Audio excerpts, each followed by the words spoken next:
Hello, how is everyone? Thank you again for joining me. You can see there's some people in chat already, which is great. Hi, Cosmodium. Hi, Django. Hi, Cronus Ferris. Hey, Tom. Hope you're having a good time. Yeah, thank you all for joining me. As always, our regular Tuesday streams. This one I think is going to be a fun one, bit of a classic, really. Someone's already mentioned, Cronus Ferris has mentioned POTC is awesome. Pirates of the Caribbean is awesome. It's a really interesting, I think that film actually has kind of quite an important place in film history, which I know sounds weird because, it's a blockbuster film, it's good fun, but I think that film and the music of that film is really like a turning point in it sort of set the tone and the style and in some ways the business model and the whole model of modern blockbusters. Jerry Bruckheimer and Hans Zimmer and the Scott brothers and people like that have been working on films for a while through the 90s, like The Rock and stuff like that, that kind of been, and Gladiator obviously, bringing together this kind of modern blockbuster format. And Hans Zimmer scored a great number of those films. And with, at the time, his company Media Ventures, which is a group of composers, they're now called Remote Control, kind of defined the modern blockbuster sound, which is very different to the blockbuster composers of old, like John Williams, Jerry Goldsmith, which is a lot more, how best to put it, kind of traditionally orchestral. This was really the template of things going forward. So I think it's a really, really interesting score. Great fun. It gets some flack from people because it's very simple, but I think it's entirely designed that way. I think it was a very conscious decision to be bold, straightforward, to the point, and combine orchestra and sort of synths and percussion in a way that hadn't been done that much. As I said, Hans Zimmer had already been doing some of that stuff through the 90s, but it's a really interesting score. As we go through, I think it's a great piece of music. It's very well done. Cosmonium says, we'd love to see Tom sometime in the stream, perhaps the one that happened to the air office. I agree. I definitely think we should get Tom and other people involved, either running streams or on stream with me, or, I think that would be great. We've been saying this for a while, that we do need to sort of bring other people into the streams, and we do have some plans kind of for that as well, I think, at some point. So watch this space on how that unfolds, because I think it would be great to get other people on this, because, it's important to see how other composers work, how other composers approach stuff. I think it should be great fun for you guys to spend some time with Tom, great guy, great composer, and see his workflow, and then we'll have other people hopefully involved as well. So good shout, Cosmodium. I think that'd be great. Adam, go through the blueprints. You're a great teacher. Thank you very much. I'm glad you're enjoying them. I know a lot of people have signed up to the Modern Composer Blueprint recently through the sale, and it's really great to see so many new students. And I'm really glad you're finding use of it. And I think it's something that we will, hopefully be able to return to and sort of keep evergreen, keep moving forward as well with that course. So as always, if you've got any questions, anything you'd like to see, put them in the comments in the course, or you can always use the Discord as well. We are listening, and we will try and sort of answer as many as we can and take on board as much feedback as we can, because we want to keep that course useful for you guys. Hey, Brandon. No problem at all. I hope you haven't been too crazy overloaded with work, and thank you for joining us. This is going to be a fun one, I think. And Cronus Ferris says, hey, is it going? It's going well. I've had a really nice weekend. We had a bank holiday here in the UK, so we did take an extra day off on the weekend, and mostly been fixing my garden because it was made a mess. We had a flood last year in the bottom of the garden, so I've been doing that. But we also got away to Pembrokeshire, which was very nice as well. Live in Wales, and Pembrokeshire's on the west coast, but it's beautiful. Saw some dolphins, which was very cool. That was why we went, to see if we could see some dolphins, and we did, which was very, very fun. Came to streams after this course, love it. Thank you. Yeah, Cosmodium, I know you've been a student of ours, and it's so good to have you with us, and I'm glad you found the course useful, and all the comments and things that you guys put are very useful to us as well. So yeah, we're going to do Pirates of the Caribbean. So written by Klaus Badelt is the name on the cover, who was one of the composers at the time at Media Ventures, it was called. It's now Remote Control. There's always been a bit of controversy over who wrote what, how much was his, how much is Hans Zimmer's, how much is other people's.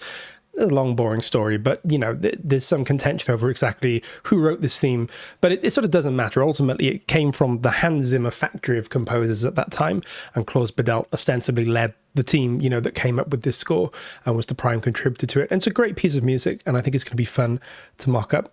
Is there still some summertime left in the UK? Yes, we've had a really good summer, actually. Well, it depends on how you look at it. I mean, maybe we shouldn't be having as hot and dry summers as we are, but we've had a pretty hot and dry summer, which is quite unusual. And we still have it going on. It's pretty warm today.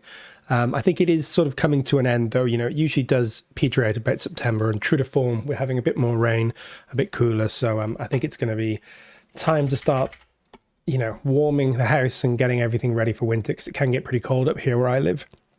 Hi, great choice for score breakdown. I agree. I think this is going to be fun. We'll probably just dive into it. I've moved my Stream Deck around because I've been in the process of getting all my macros and everything onto my Stream Deck, because at some point I want to make a video about how to work in Cubase efficiently. Something that I haven't done till this point is really got everything set up the way I would normally work. But I'm nearly there now, and then maybe we'll do a video or a stream or something, because there's tons and tons of great shortcuts in most DAWs. I'm more familiar with Cubase, but it'd be good to go through some of them, and I'm kind of in the process of setting them up, which is why my Stream Deck is here now rather than there. But we will move to the DAW. Here we are. We are in the DAW. So yeah, we got a pretty simple sketch today. I deliberately didn't want to sketch this out too much. In previous streams, we've almost sketched out every instrument. With this one, I'm just going to keep it simple, rough and ready. We'll see how far we get, because I've done 1.5 minutes. It's a cue called He's a Pirate, which contains the iconic theme. I don't know if we're going to get the whole thing done, but we shall certainly try. So we'll get straight into it. Let's have a listen to this and see how it sounds. This is just the piano. Here we go.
So much fun, this theme. I do think it's great. I think it's going to be fun to put together. Pretty straightforward, pretty simple, quite sort of homophonic in terms of it all moves in kind of step. It's all very chordal, very simple. Hans Zimmer said that he thought of Jack Sparrow like a rock star, like a good old fashioned rock. That's what pirates were. They were kind of the rock stars and the rebels of old. And he wrote almost like a rock riff in a way. It feels almost like kind of a piece of rock music. You could definitely do this with guitars and things. And it's been written that way. It's almost like it's power chords and simple, basic melody, but it works. And it's got that kind of great, drive to it. Could I please share my PC configuration? I can. So I've got a fairly old i9 processor. I will have to one day find out exactly what spec it is. 128 gigabytes of RAM. There's a 4060 NVIDIA card in here now. It didn't used to be that. It was a bit of an older one. I've updated that. What else is there? There's quite a few hard drives. So there's 4 internal hard drives, all SSD. And then I have 1 external hard drive SSD as well. And they're all pretty much full of samples. I'm quite fortunate. I've got a lot. Sometimes that's a bit of a headache, and I try to pare it down and use only what I need. But yeah, so that's the main bulk of the setup. There's nothing else too much fancy going on. It's a simple Audient ID4 audio interface. So that's just a 1-in audio interface, very basic. You can't see it here, but it's just a little box. It's not particularly expensive, but it's very good. And the one input it does have is a very nice sounding input. But I don't do a lot of live recording, a bit of guitar, occasionally some vocal stuff. So that kind of serves my needs, although I may need to upgrade at some point. And that's most of the setup. And then, of course, Cubase. I've always been in Cubase. I don't use VE Pro or anything. Some people do. It can be really, really good. I've never used it. And with Cubase's disable features and stuff, I don't feel I need to these days. And the 128 gigs of RAM kind of keeps me going as well. There's also a Stream Deck iPad app. Yes, there is. And that's, thank you for reminding me, Cosmodium. I'm looking into probably upgrading my Stream Deck setup. I've got a normal Stream Deck here. I may get the XL. And it's really useful for, well, one day, like I said, we'll do a video on workflow and show if I was working to a real deadline, I would usually work kind of faster and do a lot more macros and stuff. But we don't do that as much on our streams just because, it would be a lot of, I sort of need to be in the flow and I haven't had everything set up. So yeah, we'll have a look at that. what do you need to stream the way you do? So I have a pretty simple Sony kind of vlogging camera. It's nothing too expensive. It's not a high-end DSLR, although I probably do need to upgrade at some point. I use OBS, which is a free software, and that's the software that connects us to the stream and handles all of the scenes and stuff. So you can see I can change back to just chatting, and then go here. I can do all that on my Stream Deck, and that's using OBS, which is a free software. So you get that. You don't need much. You could use a simple webcam, obviously the microphone, and that's kind of it. The only other thing I use is a plugin called Restream, which is free. It's a Reaper plugin, but it's used for other DAWs. And that's what I use to connect my Cubase to OBS. So you can hear what I'm doing, and then you can route things in OBS the way you want it to. And that's pretty much it. It's a pretty low-key setup. There's not a lot going on. We have talked about trying to get maybe another camera at some point so you can see what I'm playing. And that would be cool to have. And you could do multicam setups inside of OBS as well. But apart from that, it's just one camera, one microphone, the DAW, OBS, and that's it. And the YouTube account, and we're good to go. So yeah, if you guys want to ever stream, it's not too difficult to get into, and yeah, it'd be cool to see if you guys do stream. Let us know in the Discord. We always love hearing what you guys are doing, whether you're writing music or streaming. I know a few people have done videos and breakdowns of tracks that they've done, and that's very cool to see as well.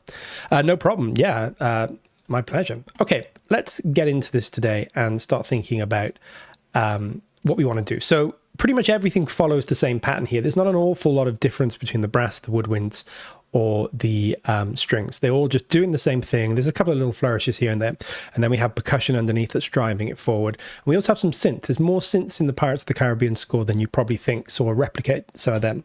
Simple yet elegant. That's it. Yeah, that's the way I like things. Just simple, but they kind of work most of the time. You do get occasional problems, and you guys have probably been on the stream once or twice when you've seen that happen, but thankfully not too much. It doesn't happen too much. Okay, let's copy to the bass everything, and just go through and start sort of taking out what we don't need. So none of this. This is going to be a bit of a process, but here we go. Oh, and it might help. Do we actually have anything going on the bass? No.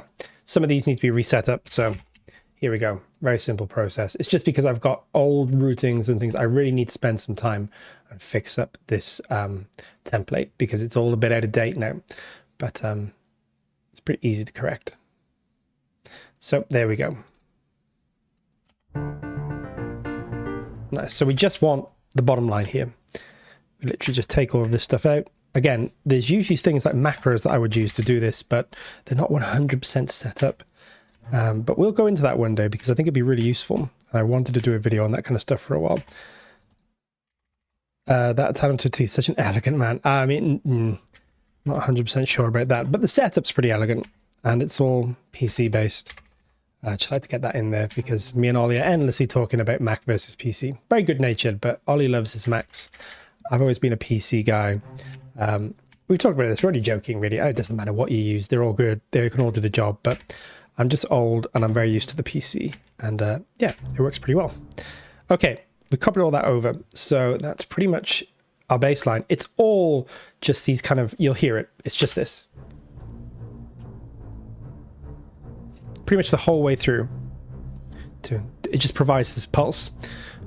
So it's not the most exciting bass line, but it works. And we're going to basically just copy that over to our cello an octave higher. So I will literally take this up, pop that in there, open this up, and then do the whole thing an octave higher. And I haven't, by the way, haven't used sheet music to transcribe this. It's all pretty much been by ear. I have seen a bit of sheet music over the years that I remember, but it's pretty simple. So we're not aiming for an absolute 100% faithful reconstruction. We're just going to go for the vibe. I think it'll be pretty close, but it's probably not going to be 100% the original. Mostly because I don't know if there is a faithful replication of the original. Just giving you a previous recorded stream class to play the whole thing once it's done before the stream ends. Yes, you can. Yes. I know sometimes don't always do that, so do remind me. And also someone mentioned about turning the volume up, which I have done today. But as always, if something's not audible or you need something up or down, let me know because I can change all that stuff in real time. This is He's a Pirate. Yeah, pretty much the whole thing we're going to try and get through today. So, really simple. The simplest bass line. And we'll probably beef this up with some bass guitar and subs, which I think are both in there. I've heard some of the stems of other Pirate scores, I think Pirates 3 and so on, you know, the individual stems of like what's being recorded. And there's a lot of bass guitars, you know, acoustic guitars and things in these Pirate scores that really add a lot of kind of character to them. So that's very interesting. And we'll probably use some trailer guitars today. By the way, it's the last week of the sale as well. So what I do want to say about this is that we're using obviously stuff that's available in our sale. So if you haven't checked the sale out and you want to, do go over and check it out, because there's just some incredible bargains to be had. One more thing that I do have to do is get this iconic intro in. So this is in the cellos and the violas. And I think maybe the second violins as well, put them in, we'll see. But this is how it starts. It's the iconic intro riff. And it is like a riff. It's like a guitar riff.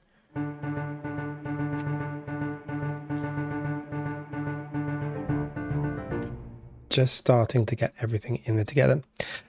Do you write these MIDI before the streams or download it from sources? I write it. Sometimes I listen to other people's versions because I just like to hear what other people have done, and there's lots of great piano rolls on the internet and I can gain stuff from them. Occasionally I have the scores for the project, so then I'll just use the scores, but I'll always write it in myself because I wouldn't want to take other people's stuff, and because it helps me to know what I want to do for the stream then when I've written it all in. So yeah, it's mostly, well, pretty much all my own stuff, but I do listen to other people's because there's some great composers and mock-up artists out there who have already done a lot of the work, so I do use some of that stuff. Such an amazing score. Do it. I would love, hey, if you guys do any mock-ups from the score, put them in our Discord, because I do like hearing the interpretations that you guys do. Okay, we'll get in our sort of main melody now, which is, you know, it's going to take a bit of time just to sort of iron out what's in each thing. I don't think we're going to want that. We're going to start with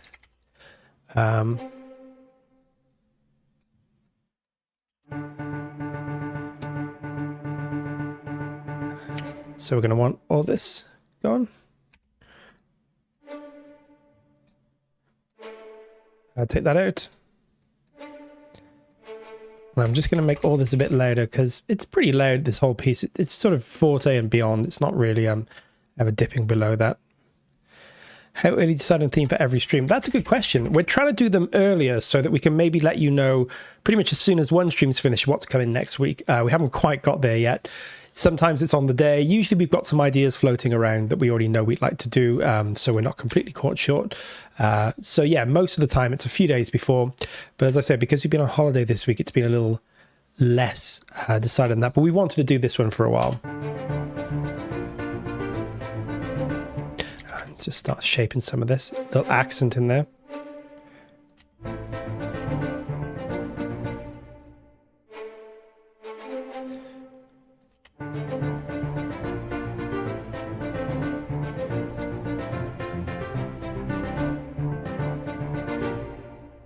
Take all these out. These out. Here they go. Yeah, they're all gone. So all the harmony stuff.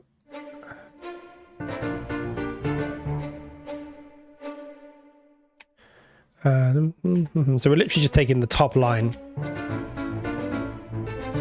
And obviously we get the octave here. We'll go a little bit louder here at this point, which is very easily done in Cubase. I can just grab everything and just lift it slightly here, and then I compress it slightly as well, so we're not getting too much. We don't want anything to be sort of really popping out. A little bit of naturalness is good, but too much is going to sound weird when certain notes just come out for no reason.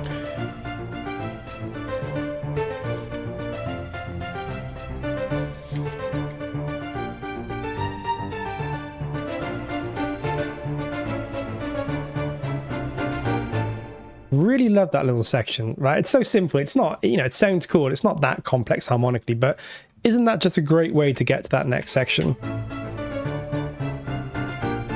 It's so cool. We'll have a look at that as we go further through. Okay.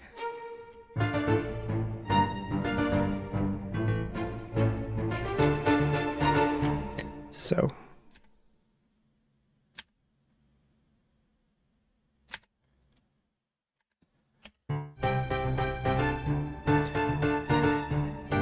I feel like you need great playing skills, fast playing, or use step editor. What method did you use? Curious. I wrote all this stuff in, but maybe we'll have a little look at the workflow that I use. You can use step editor. You can also use, manual input, or you can do a combination of both. But yeah, I wrote most of this in. Okay, this is all out.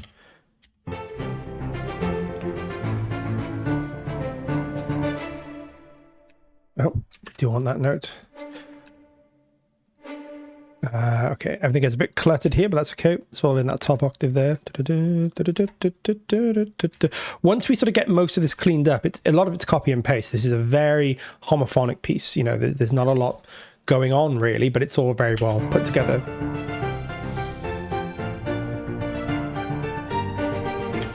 Yeah, I agree. And like I said, it's such a... It was... I was working in the cinema when this came out, and it was quite a refreshing score, right? It was like, not many scores sounded like this. These days, many scores take this template of more simplistic kind of door-based writing, but very good. Lots of sound design, lots of like mishmashing of sort of old genres with new looks and things. But that wasn't happening as much back then. So this was quite a fresh blockbuster, there hadn't really been anything like it. Okay. We are done. So let's have a little listen to what we've got just without the piano here. Still some stuff to do.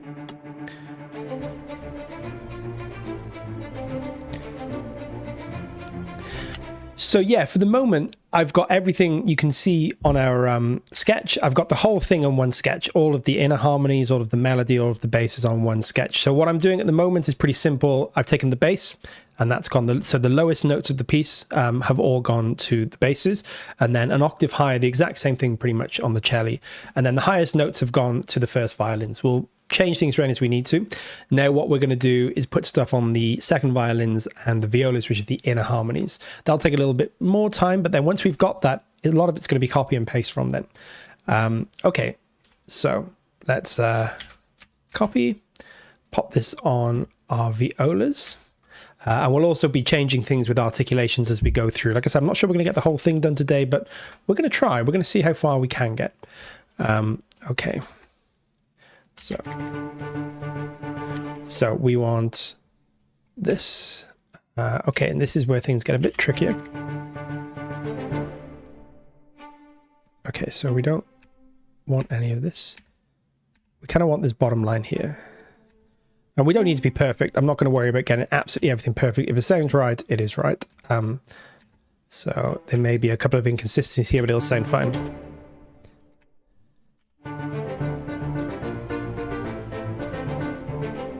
Okay, nice, coming together.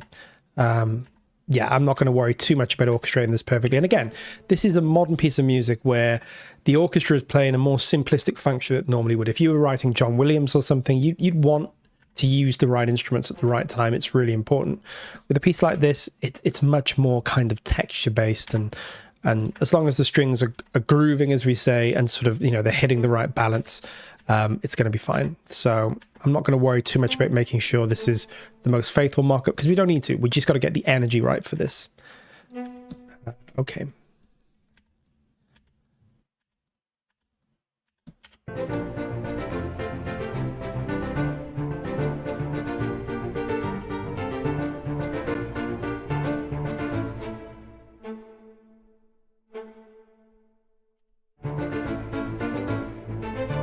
So we'll just concentrate on this section for now and try and get this sort of going where we want it to. And then we can start sort of copy and pasting things then. Same thing here. And maybe in the second violins, I'm almost going to use them like divided in a way. Again, it doesn't matter really for this. And then we'll probably do some layering as well, because I'm going to want some bite. Okay, so second violins, pop this in. Open our MIDI editor. We're going to want sort of move some of these. We'll start cleaning things up as we go.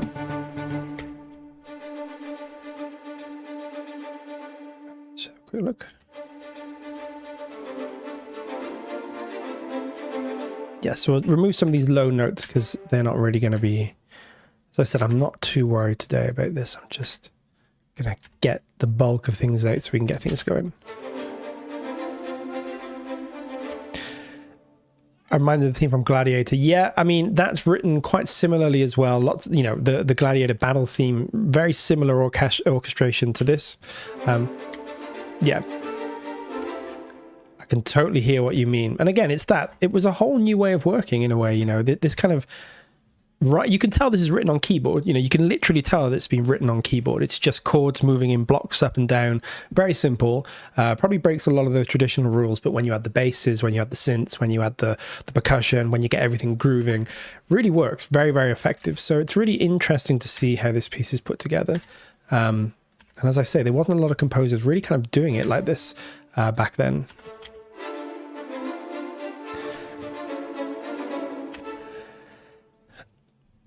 Pegan asks, how are the melody parts split? Can you play can violin 1 play more than one melody part at the same time, or the rules in stone where violin 1 point upper voices and violin 2 low? There are no rules set in stone, but the general thing would be for a melody. We talk about this in Crafting the Score. So we've done a course recently with Tristan Noon, great orchestrator, who orchestrated a piece for us for this course and told us how he came up with, you know, how he actually did the orchestration.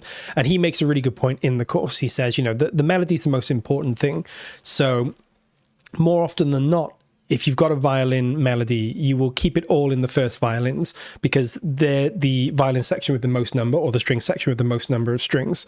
And it keeps the melody clear and bold. At the end of the day, if you can't really hear the melody, the piece isn't going to work.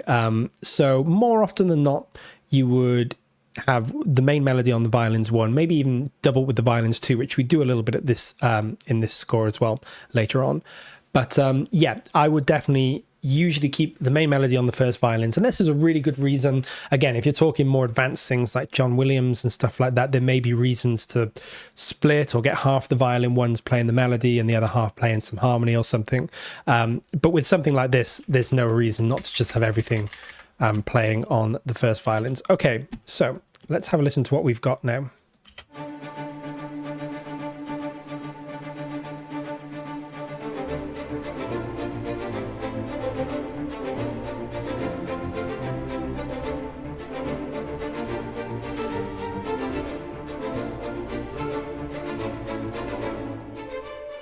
Cool, that's sounding pretty good to me.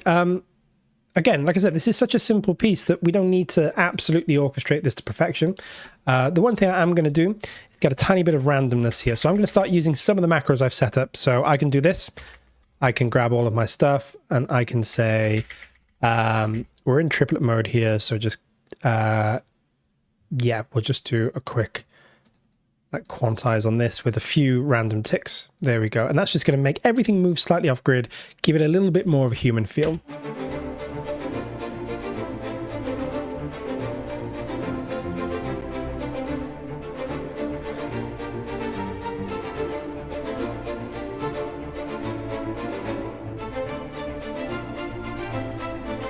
So we'll just worry about this first part for now. Okay, so pretty much everything from here is now just going to be copy and paste. This is why a score like this is so much fun, because we can just sort of have fun with this now. We're going to use the bassoons from Nucleus. I'm going to come in here. I'm using a whole range of stuff today, again, all from our bundles, you know, so you can get all these libraries. Pretty much everything's going to be staccatissimo. So let me just come in here, make a little key switch for our staccatissimo. Let me just close that, make everything easier to see. So where we got it, there we go.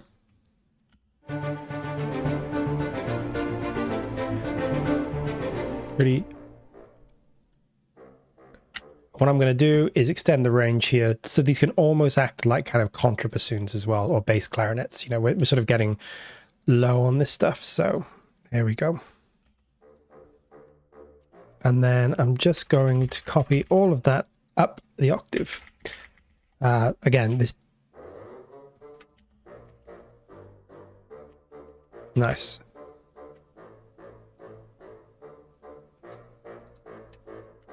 Dolce gives this love romantic feel to it. Yeah, I think it's a good library for this because actually most of this stuff is recorded in places like Air, which has a lusher sound, but we'll probably add a little bit of Array in there just to give it a bit more crispness, and then we may do some mixing as well.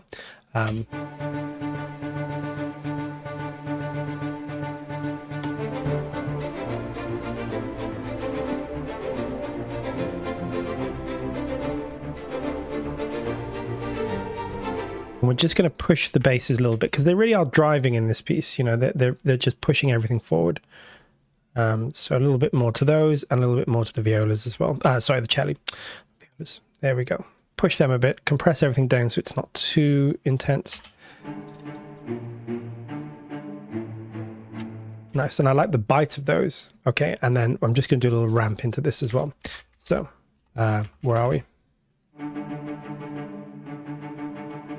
Nice, and same here. Even more of a ramp with these violas. Okay, nice, and we also have that in the second violins as well. I'm just going to give them a bit more of a push too. Just around there. We'll fix up the later parts as we go. And then make sure number one, as we were saying, yes, number one is our lead. So we kind of want that to be the loudest. Right, we want that to be pushing forward. Imperia's strings colors are top-notch on libraries. Great saying. Thank you very much. Yes, I agree. One of the reasons why I first bought Jaeger was just because I loved the sound of the shorts. They're really cool.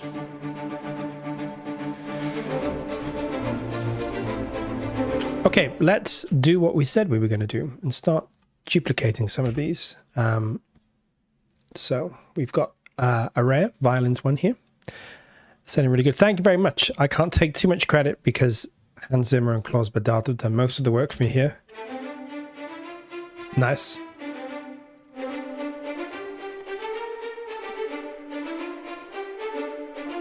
So this is adding a lot of bites.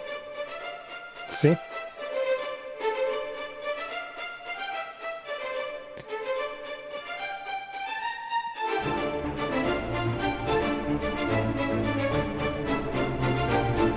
And I think I'm going to do it in the basses too. I'm probably not going to double everything. I don't think we need to. But the basses will also sound good with some bite in them as well. So I'm going to come in here. Going to make them this spiccato fast as well. I'm going to rename these because we may want to use more than one doubling layer here. But we'll see how we go.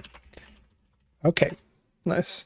Yeah, sounds cool. I mean, yeah, I just love Dolce for this kind of stuff. And I think with the array, it's just doing this array. So we just have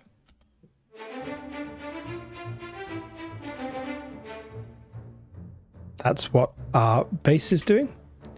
Just a bit more bite. I'm going to push them a little bit. And I think the combination of those two bass sounds are going to work. You know, you get the real bloom and the nice roomy quality from the basses in Dolce, and then you get a little bit more attack. It's almost like a close mic in a way of the Dolce sound. So here together. See, it gives it definition.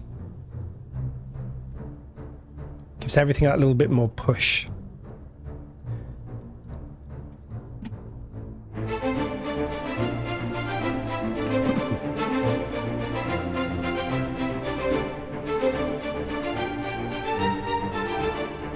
Nice. Now let's start putting, we're going to layer some brass as well, I think. We're going to do, oh, let me come up here. For some reason my mouse is acting a bit strange. Hope, there we go. Seems to be working better again.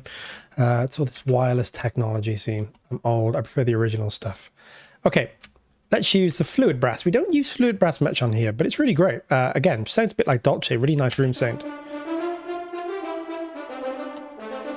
I love the kind of closeness of it, you know. What we're going to do is we're going to grab everything. Well, not everything. We're going to grab all our upper strings and put them on the horns, which is pretty much all that's happening in the piece, I think. It's just the horns are taking all of the kind of main elements. And yeah, you'll see what I mean when we put it all together now. I'm just going to glue them all in place, and that should kind of just work itself. We don't want them playing the intro. They don't play that part. But from this point forward, they do.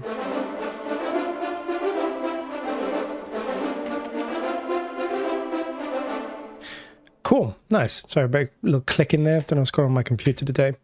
They're not going to play this upper part though.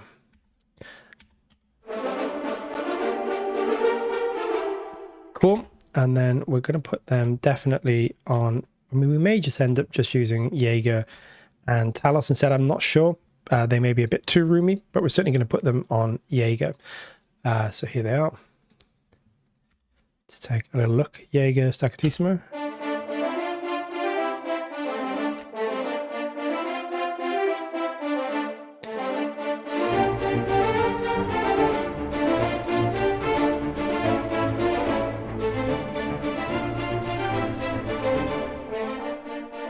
nice. So all of that's starting to sound pretty good. I'm going to compress all these a little bit. I want them to be played quite even, right? We don't want too much discrepancy here. And the one thing we are going to want to do pretty soon on here is just put some reverb on our brass. So I should have my brass all here. I've already got my reverb set up. I've just got this sort of preset. Let's just see how that sounds.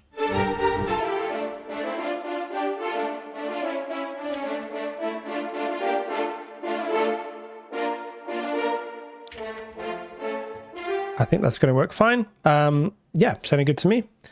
So we'll just carry on with this, have a little listen, see if we want both of these. I think they may be a bit roomy. We may end up using Talos instead. We'll see though. We'll just do this on Jaeger for now. I think that's going to sound plenty big.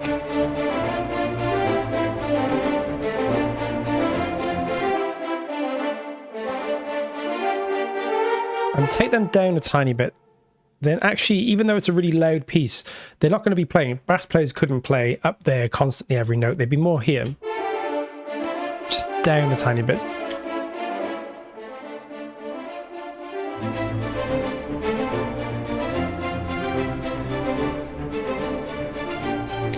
And we'll probably just turn them up a bit relative to the strings. So we got a louder overall brass sound. This is pretty brass heavy.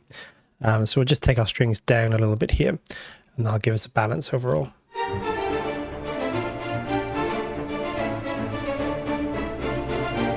Nice. Okay, we're coming together with this. The low brass is just going to play what the low strings are playing. I don't think there's any reason to do anything different there. So low brass here, and they're going to play the lower octave as well. So if I come here, do that, copy that into our low brass as well, and then glue them together. And then we just want to take the intro with us, just strings. So we don't want that. We may use a bit of Poseidon as well today, I think. So this is our low brass, but we want to turn that into staccatissimo. Again, that's too aggressive, really. Even though it's an aggressive piece, that's more like it. And then we may push them a little bit as we go through in certain places. They do peek through a bit. There we go.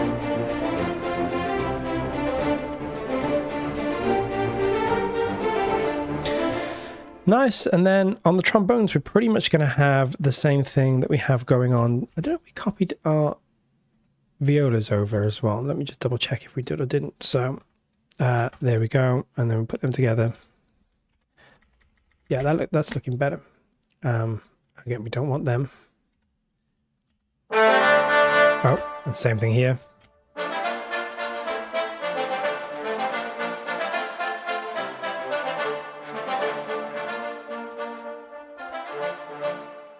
Okay, so we don't want the top notes here. They're not playing the melody. Playing these inner notes, so.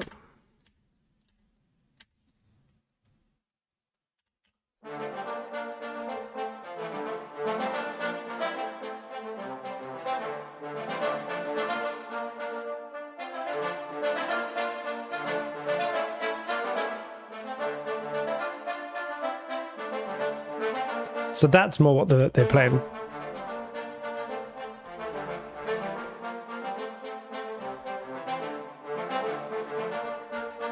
Again, I'm not worried too much about perfect orchestration here, although we will clean things up as we go. Wonder how Jaeger mix. It's not just loud in their libraries, they cut through any busy mix. Yeah, I think it's just a little bit of magic in the way they were recorded, the room, the way they were put together. I agree. I use other libraries apart from Audio Imperia, of course, sometimes, so that Audio Imperia makes its way into a lot of my template. But very often I'll start with another library, especially if I'm doing a trailer track or a hybrid track or an epic track. And as I'm going through, I'm like, oh, something's not sounding right. And I'll lay it. It's nearly always Jaeger trombones, and they'll just cut through. And they nearly always make it into my mix, no matter what I'm doing.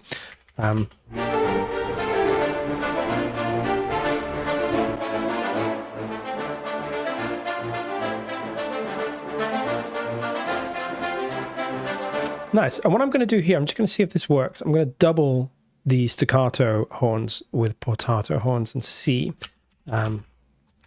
if this works, just to see if we get a little bit more kind of layered sound here. So we've got portato. Kind of extend them out a bit, just to give everything a little bit more duration. so it's not too clipped. We've actually got some notes that doubled here. Okay, so let's have a little listen to them.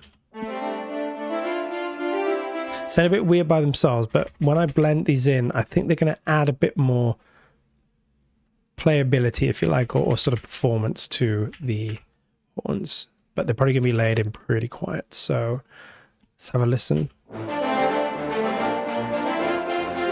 Yeah, they're adding a little bit more sustain, I guess, if you like. I think they're going to work. We'll see. So, but I just want them in quietly. We definitely want the shorts to be doing the bulk of things.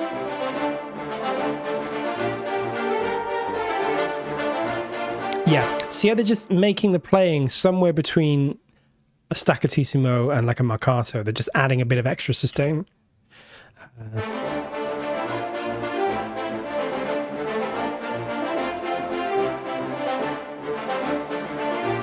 Subtle, but I think really important. I started a pirate adventure track. That's cool.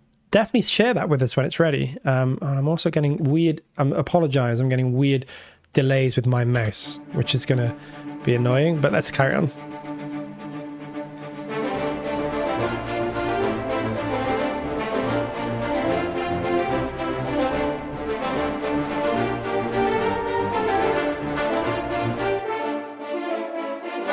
Yeah, nice. And those trombones just a bit too much here.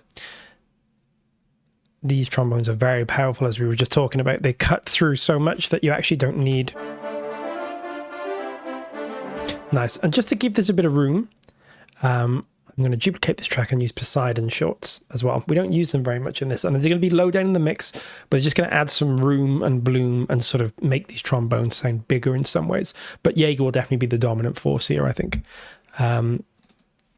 That's cool about your pirate track. I'm looking forward to hearing that if you're willing to share it when it's done.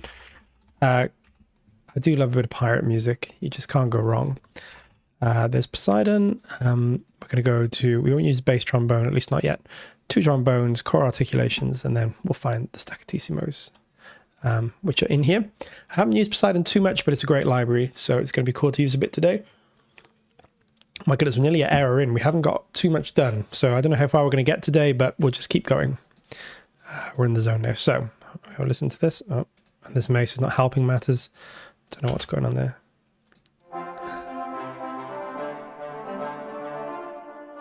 Nice.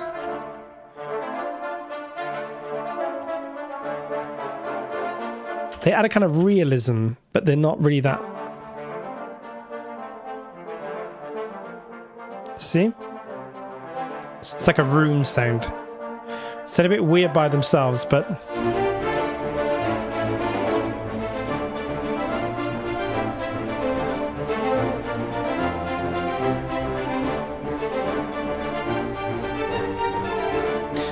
nice, we're getting somewhere. Yep, cool. So second time around, we'll bring these up a little bit.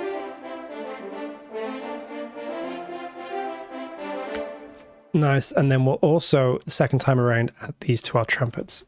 All right, let's see if we can...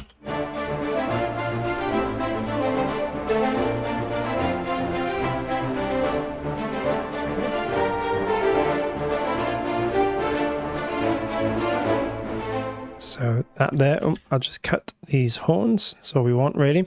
Move them down to our trumpets, and then the second time around we'll have the trumpets play. And they're just going to start there. Pretty low down in their range, but they're going to add a bit of extra bite to the horns. So you'll see if I just mute or put the horns and the trumpets in together.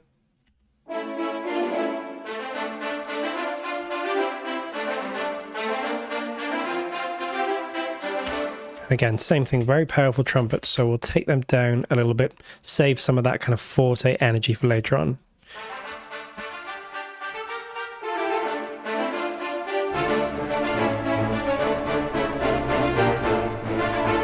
Nice. So this is what we have so far.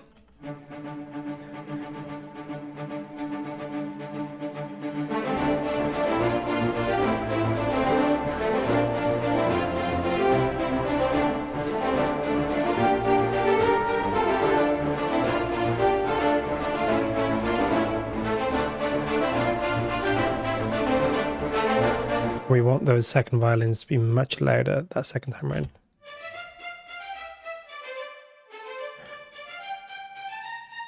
And you know what? We may even... Let's leave the trumpets where they are for now.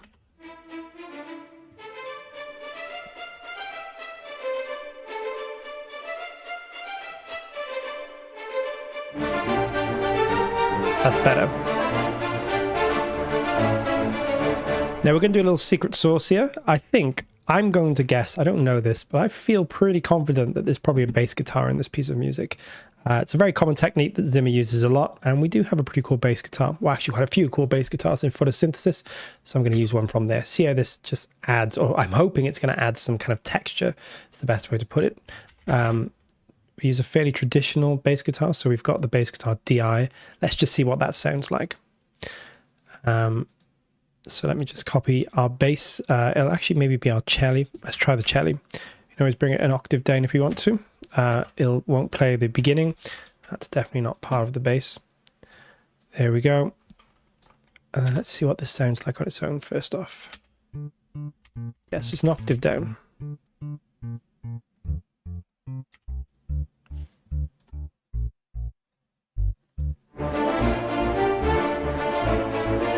It adds a modern quality, right? And that's the beauty of the Pirates of the Caribbean score. That's what makes it sort of snap, is this kind of mixture of modern and old. You know, it's an old-fashioned pirate jig, but it's done like a rock band, basically.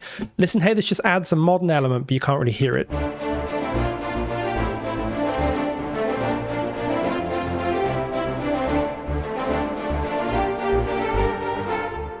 It's a really important element, I think. And again, apologies, my mouse is playing up a little bit here, so everything's a little bit longer than it should be.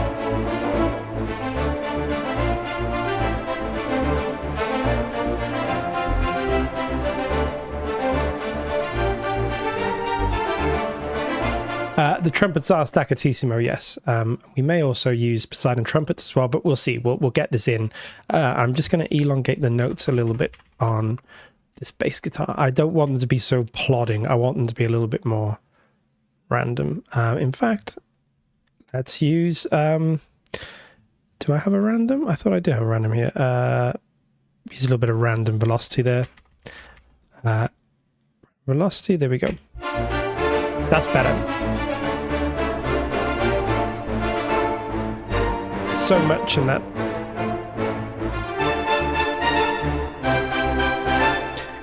Really, really important element to this, I think. And same with the guitars. We'll put some guitars in when they come in. That's providing all this sort of cleaner bass sound.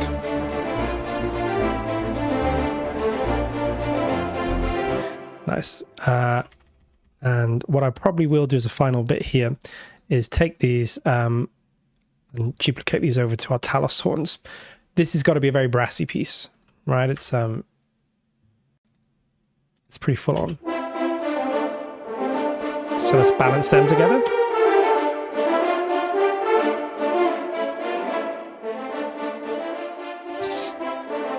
It's like a wall of sound.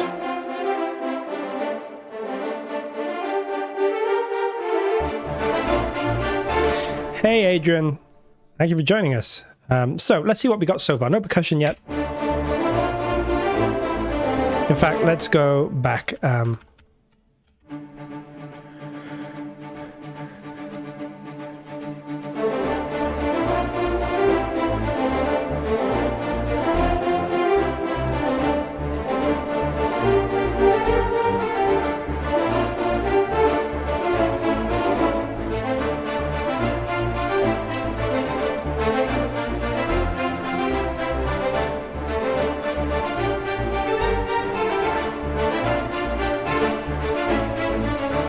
So this whole section we're going to want a little bit louder, and particularly when we get to this point here, dun dun dun dun dun dun dun dun, we really want a little sort of swell.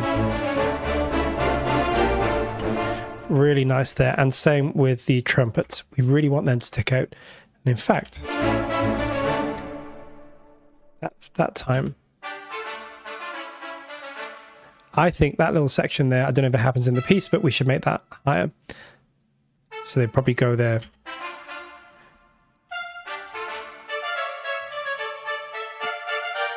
Nice. And just like this. So yeah, I love the sound of those staccatos and staccatissимos. Yeah, that's what we want. Do the same thing in the trombones, and then we're kind of good to go. So, oh yeah, we have all this stuff in the trombones that's not actually happening. So let's get rid of some of this. That's not going to be in the trombones. Neither is that. But all this stuff is. There we go.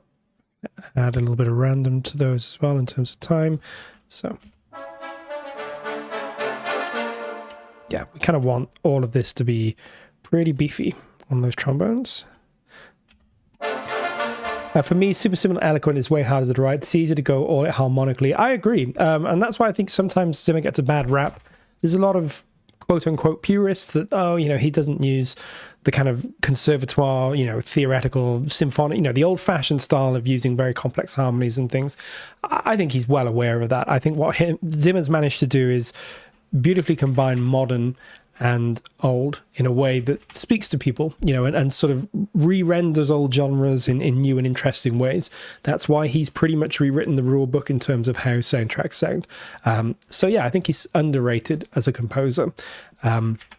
Not because he's a musical genius with, you know, impeccable knowledge of counterpoint and harmony and things. Someone like a John Williams. I mean, John Williams clearly knows the symphonic literature inside out and has used it all. Zimmer doesn't, but he's bringing completely different things. Stuff you hear in rock music, pop music, stuff you'd hear in the studios of Germany and New York and London in the 70s and 80s. You know, he's bringing all that stuff to the game, and it's completely changed the way that this music sounds. And love it or hate it, there's a reason why he's the guy of the age. There's a reason why he has his own concert line, you know, and he's scoring every project known to man, because he's very, very good at reaching people with his music and finding new ways of doing things. And I think this score was a real sort of stepping stone on the way to that. Okay, so let's just sort of start building this up. Oh, this mouse is really not being very happy with me today. I don't know why. Okay, so let's bring all that up. We're not going to want some of these lower notes. I don't know what I've done to deserve this treatment from my mouse. It's finally giving in. Or maybe it's just the computer. I don't know what's going on, but something's not happy. Okay, let's now look at what we have going on in the strings here. There we go, if I can get this to work.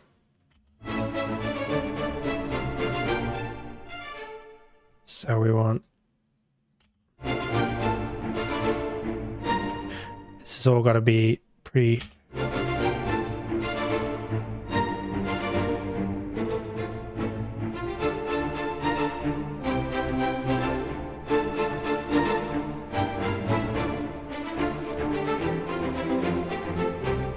Okay, nice. So let's just try and get that little section done now. Cough PC issue again. It is. But not like that time that Logic just crashed on us for no reason whatsoever. On that very stable Mac of ours.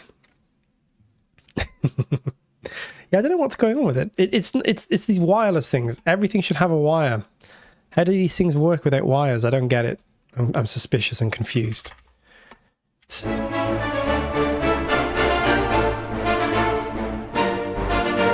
Okay, so what we're going to want to do here, I think, is bring in that melody with the trumpets, so we don't lose it.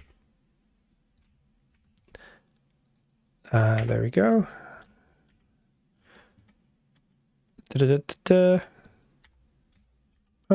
But lose these lower notes. Nice. Who uses Logic? Oh, we're really getting debates now.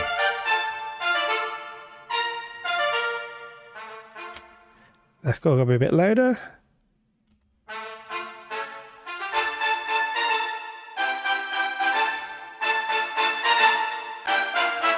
Nice. Again, I'm not worried about voicings and things today. We can have one trumpet one moment, 30 the next. It's all fine.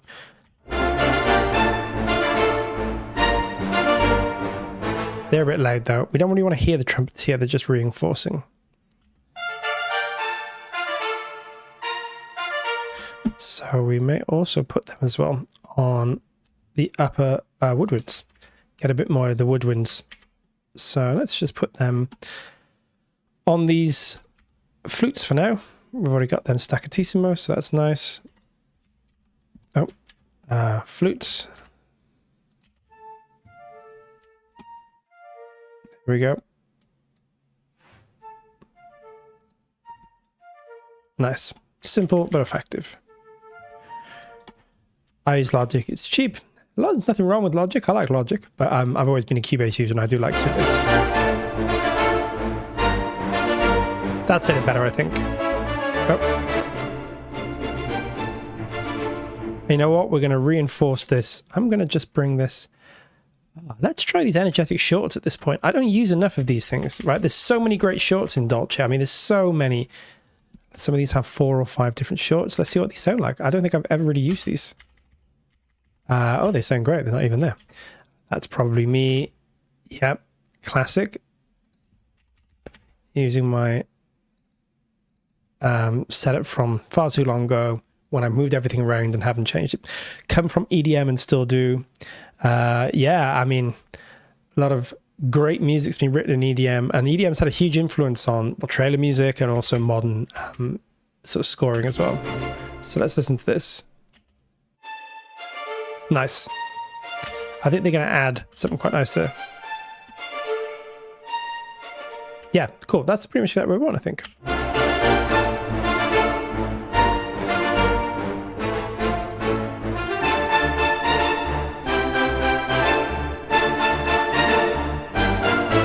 Nice. And I think, yeah, I don't think we want these trumpets to be really there if we can help it. I don't think they're really playing this line. It's all string based. Now we had to fix up the French horns at that point because they play something quite different. The MIDI editing in Ableton is not as good, I don't think, but I don't know. Well, yeah, I've heard Ableton's really good for certain things, maybe not quite so much for kind of scoring style stuff, but a lot of people use it. Sound designer's got some great sound design features in, and I think, you know, if you know your way around it, it can be as good as any other DAW. Okay, gonna have a listen from the beginning, just see where we're at.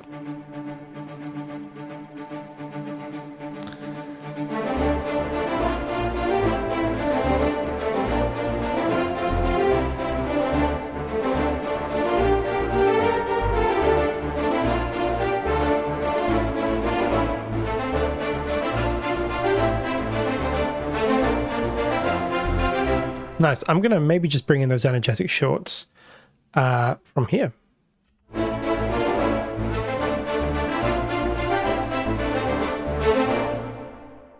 See how that sounds. So they're going to start there.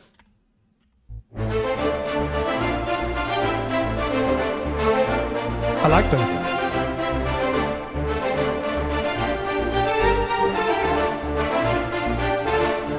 Oh, I don't want to close the stream, that's for sure.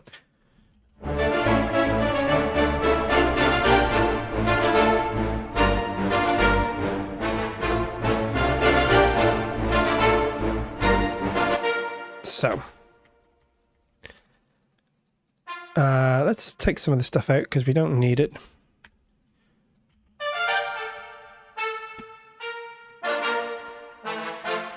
So, I don't think we want these kind of notes here.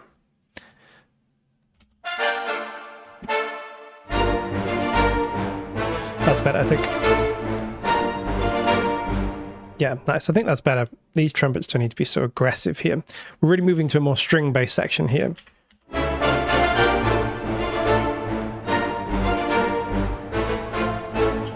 Same here. We can back these down a little bit.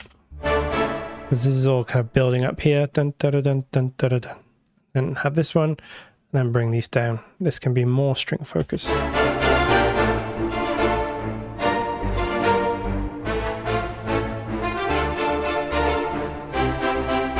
And then back there, we definitely want that to be pretty loud. Dun, dun, dun, dun, dun, dun, dun, dun. That's pretty much all brass there. And same there. That brass is not going to work. It's way too high for the horns, but all of that stuff can be really brought out. Yeah, I think that'll work.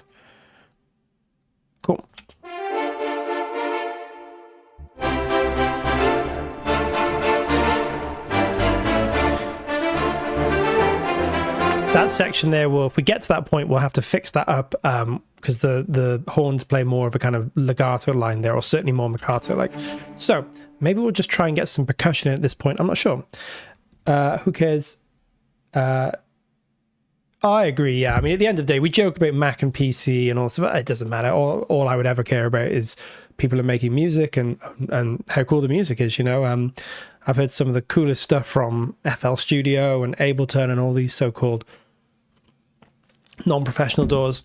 I just think it doesn't matter. It doesn't matter, does it?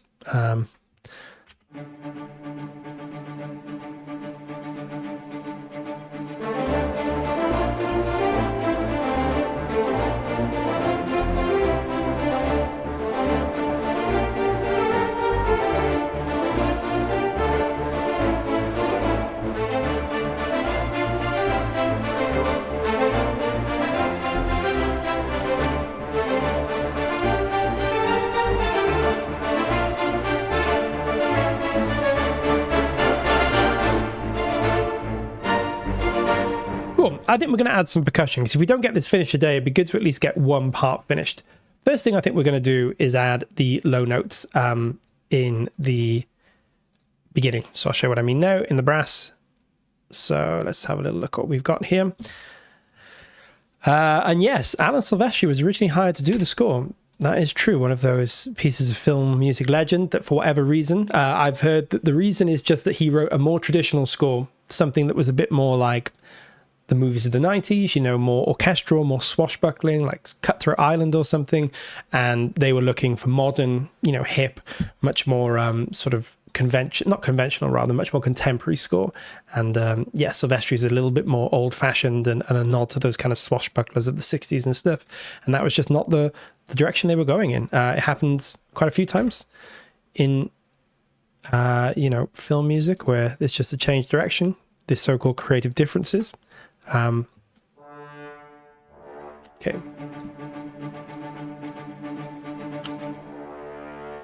We just get that little moment there, and we're going to beef that up with a few things.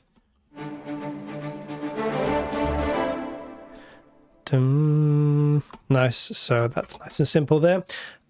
We'll do the low brass. We'll duplicate it. I agree. I mean, I love Silvestri, but I think that this score was, like I said at the beginning of the stream, quite unique in a way for its time. Much more contemporary than traditional pirate scores would have been. You know, everyone would have gone the old-fashioned route, and they went a much more modern route. And I see why. I see what the thinking was. Okay, for this, we're going to change this to... We're going to try something here. We're going to change this to our marcato. Nice. And then we're going to duplicate this. And we're going to change this one to a crescendo short. Let's see if this works. So let's listen to the crescendo short on its own. Oh, I think that's going to work. Listen to this. Yeah, nice. You get a little kind of forte of FP. Forte piano there. Nice. I like that. So that's what happens. But we're going to want to go... you know what we're going to do? We're going to go to our advanced tab. We're going to put the range on, and we're going to get a low D in this. We're going to have to do the same up here as well, because it's low. It's very low. It's all sort of chin-bassy and low brass. So let's have a listen to that. Yep. And then we'll take them an octave lower.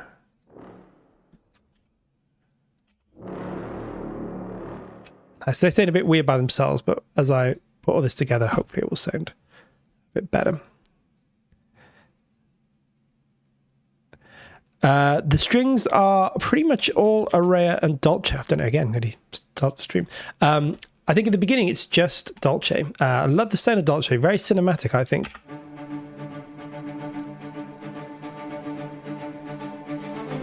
And you know what?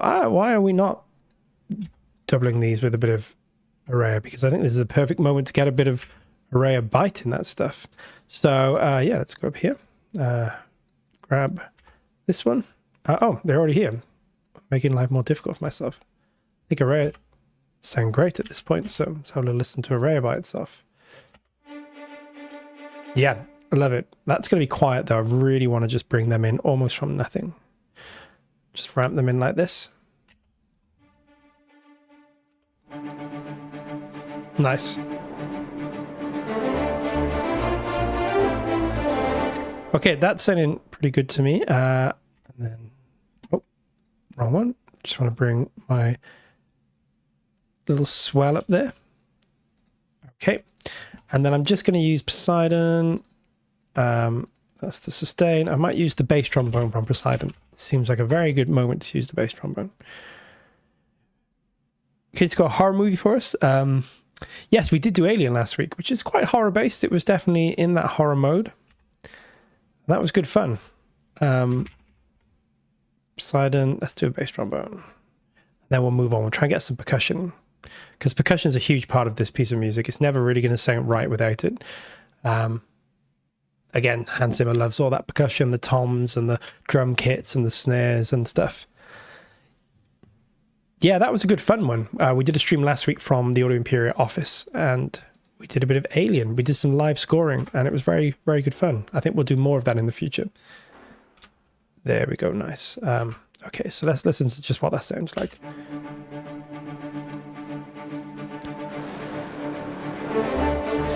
Yeah, I think that'll work. And then there's one more thing I want to do is I want to get that on the low woods as well.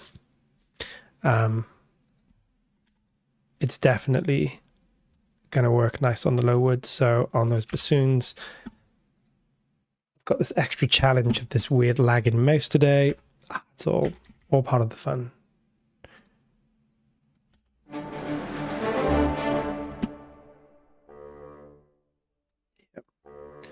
So we're going to want, and then I'm going to use the range tool. I say range tool, the range function here.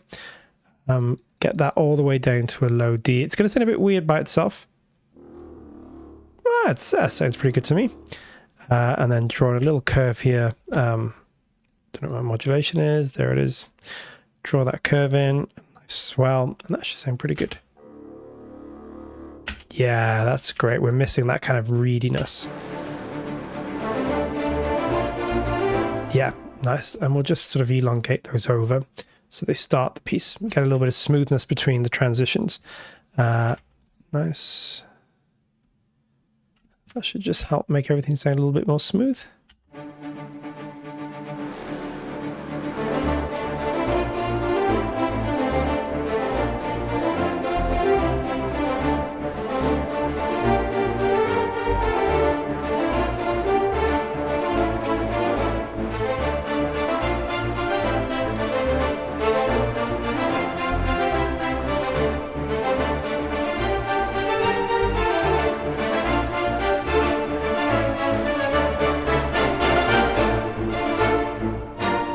Okay, I think we're at the stage we start putting drums in here. I can't actually remember what the drums do. We'll figure it out. It's fine. What I do know is this is a mix of like drum kit style drums, so toms. It's less, we'll probably use a bit of Cerberus in this, but it's less that really dry, modern, impactful sound. This was back in the day when everything just sounded a lot kind of bloomier and more distant and had a bit more of a, so we're probably going to do more with the drum kit today. I'm not sure exactly how we're going to make it all sound, but we're going to split the drum kit up. So we're going to do the toms.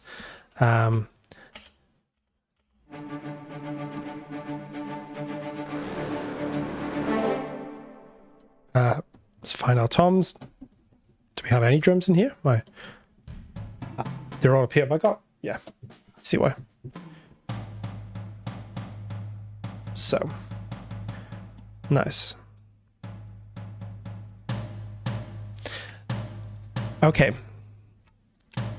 This is going to be a copy and paste job.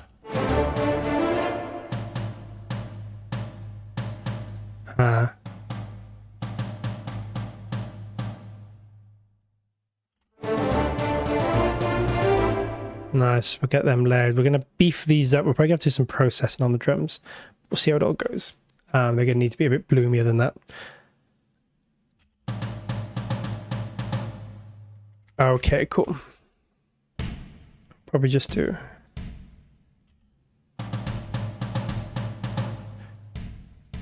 Should get that going. Nice.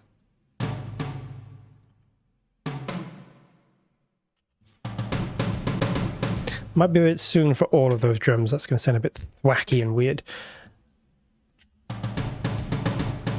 And we'll probably bring these down lower. This is a Hans Zimmer technique. He talks about this one all the time.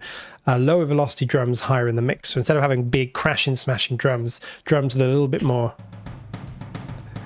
there, but they're higher in the mix, which is pretty easy to do. I can just go to my mixer, which you guys can't see, but I'm just going to use, 1 second. I'm going to find instrument. I'm just going to use simple gain to just bring this up quite a lot. And then I can sort of mix it down where I want it to be then. So there we go. I've increased it by 15 decibels, so it'll be very loud now. Nice. And then we just bring them down in the mix. So.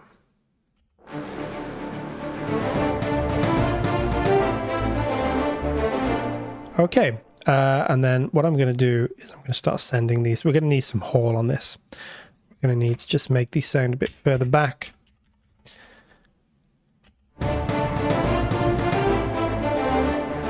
Okay, start to come together.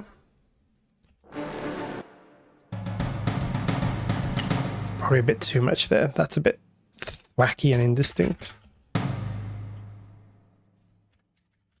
Okay.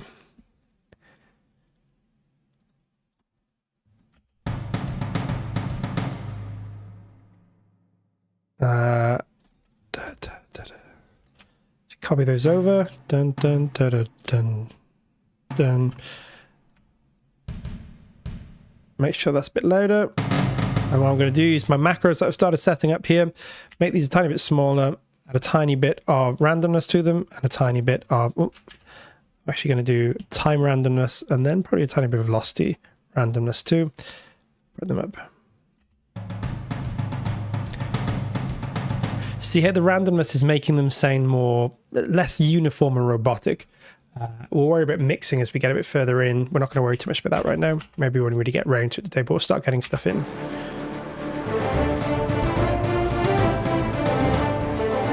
Okay, cool. And then it's going to be a lot of copy and paste of this stuff now.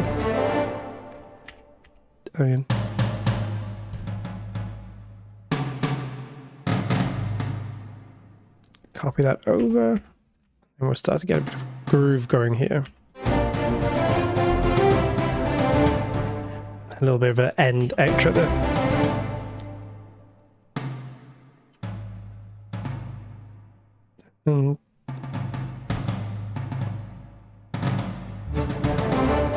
I'll do it for now. Okay, cool. And what I'm going to do is also pop these on Cerberus, but lower down. I think they'll still sound really good on Cerberus, but let's have a little listen. So the tom low ensemble, let's get these where they need to be. So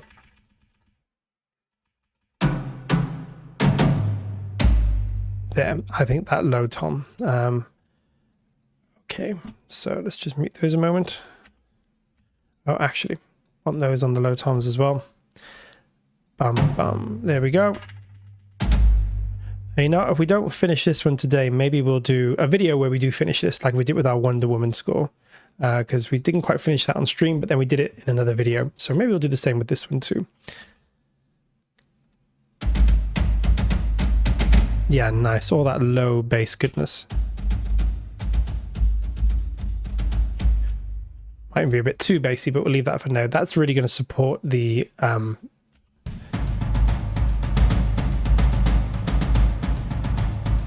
Yeah, see how Cerberus has got so much core weight.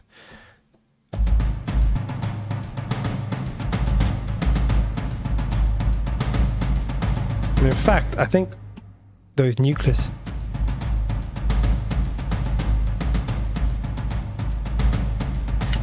So the libraries we're using so far, we're using bits of Araya, we're using Dolce, we're using Jaeger, we're using bit of Talos as well, a bit of Poseidon. So things mostly from our kind of anniversary bundle, but there are some things in here as well from the flagship collection too. I know Jaeger's in there, and there is some stuff from the starter as well. So it's a real mix today. We're just sort of using all different kind of manners of things. We always use a bit of Nucleus as well. A lot of this could be done, to be honest, this could definitely all be done in Nucleus, and it would sound pretty good. Nucleus would have a great sound for this, or all in Jaeger too. But I'm using kind of various different things. I think Dolce adds a real character to this. Again, you could use Dolce Light if you had Dolce Light. That would sound great too.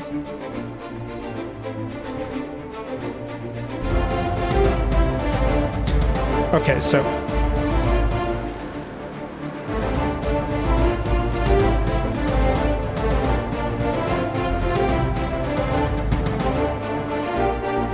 okay, nice. Now, one of the big features of this, there's a lot of cymbals in this as well.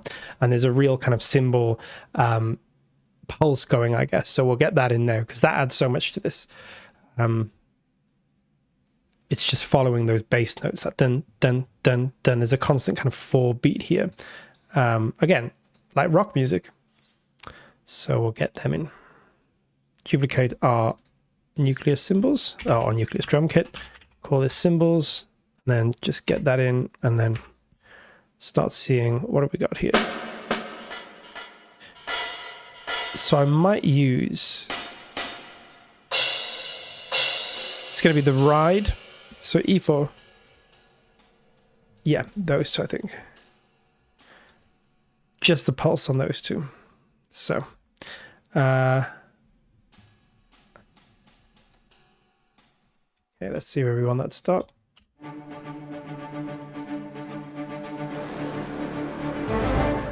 And this is just like this. I think maybe every other, just quieter. Again, we'll do a little bit of random velocity here. Bring them down a tiny bit. Listen to that. Okay, and bring those every other one up a bit. We want them up and down a tiny bit. Let's just see what that sounds like in the mix.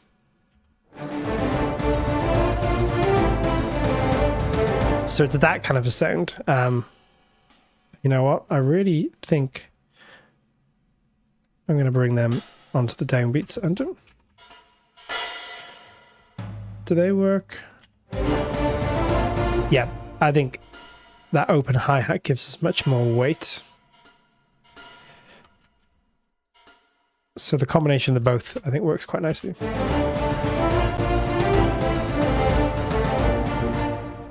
Nice, okay. Bring them down a tiny bit and they're going to come down in the mix as well. But that is part of the groove there. Let's bring that down.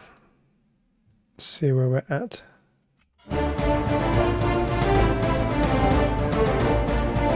Cool. We just copy and paste that all the way through this first section because that definitely happens.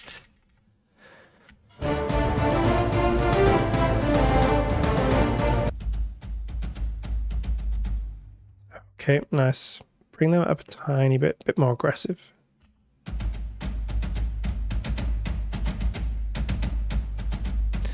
And again, we've got, this is just, of course, this is just our toms.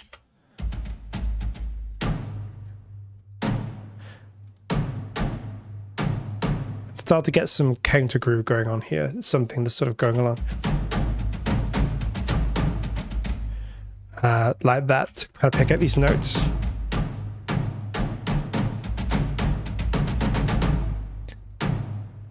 So obviously not that loud.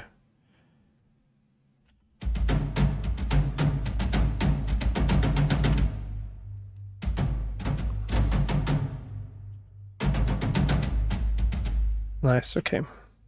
That should just help pick out some of these kind of beats.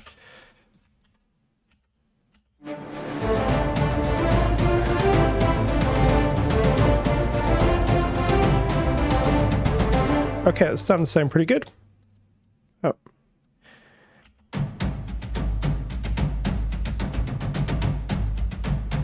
Oh, this mouse is really not liking me.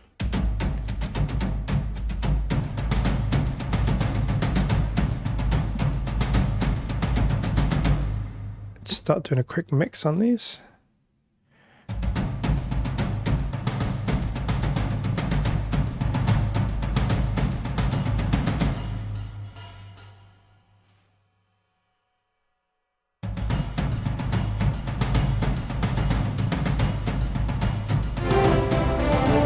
Okay.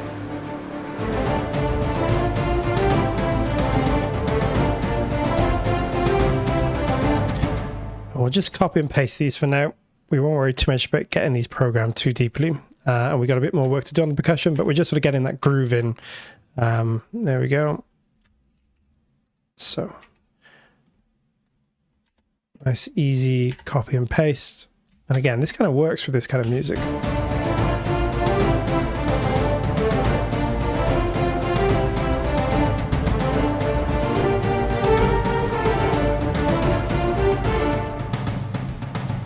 Little ramp up there because we definitely want to sort of build the tension. Okay, bring that down a tiny bit. Cool.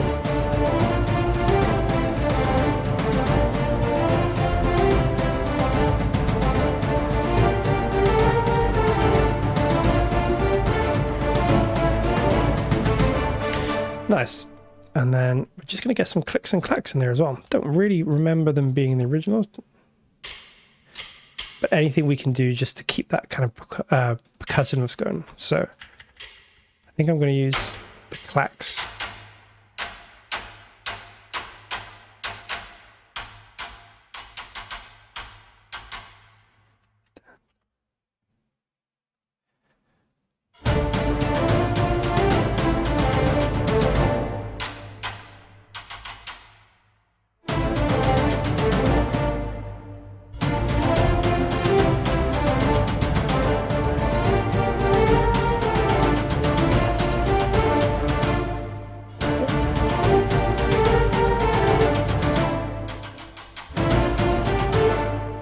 So, oh, wrong one there. And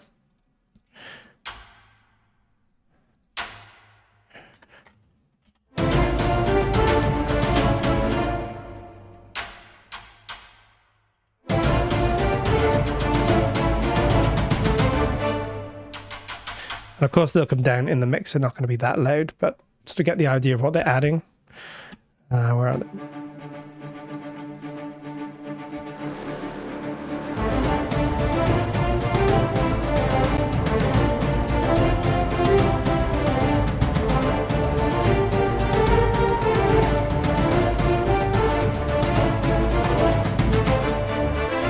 Cool, nice. It's starting to sound pretty good.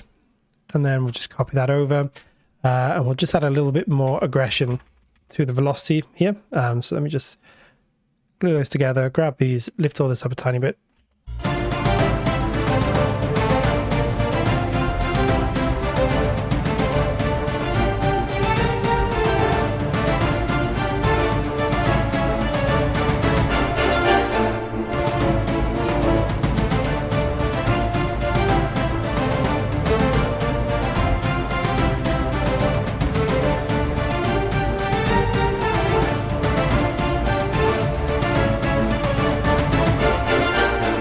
Okay, cool. That is starting to come together a little bit. We might use... Sounds weird, but I think it's going to help having some sort of hits in here.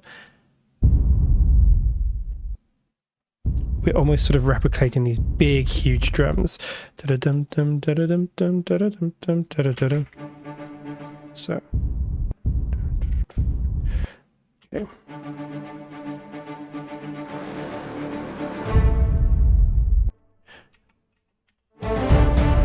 Yeah, so we're going to want them every other. Yeah. When you mix, start with everything at 0, or do you lower like -10 for headroom? That's a good question. I actually don't know what I have currently in this. I usually lower to try and get my peak at like -6, you know. So here I haven't actually done that in this mix palette. But yeah, usually I grab everything. I do a Q link. So let's just say I grab all my brass and strings and everything, do a Q link, bring them down to maybe about -6 and then see where I am on the faders. I do like to try and leave headroom because it's very easy with digital stuff to bring things up. Much harder if you're, you know, at the top and then you're trying to find room for things. Okay, so see, we sort of need that kind of thing, but not that loud. That's a bit too much. I'm just going to see if I can mess with the envelope a little bit on this.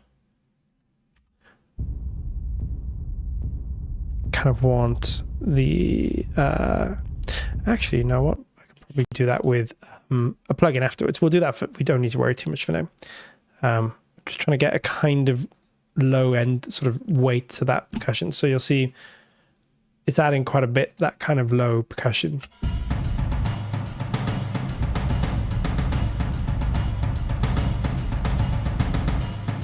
When it cuts out, you're sort of missing a lot there, so we sort of do need that. And I'll probably tidy it up as we get a bit further in if we got time.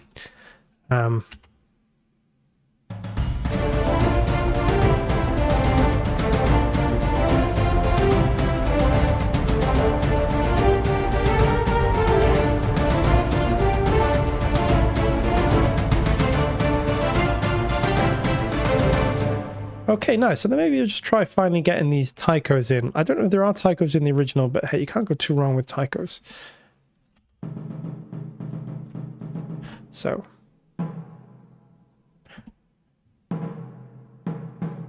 Yeah, so we're going to want maybe everything.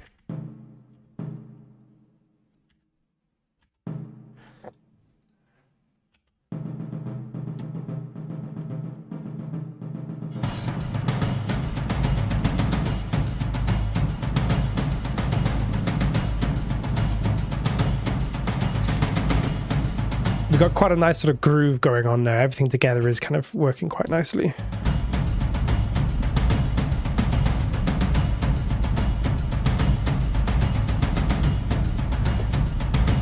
I think mixing lower is definitely better than mixing too loud. As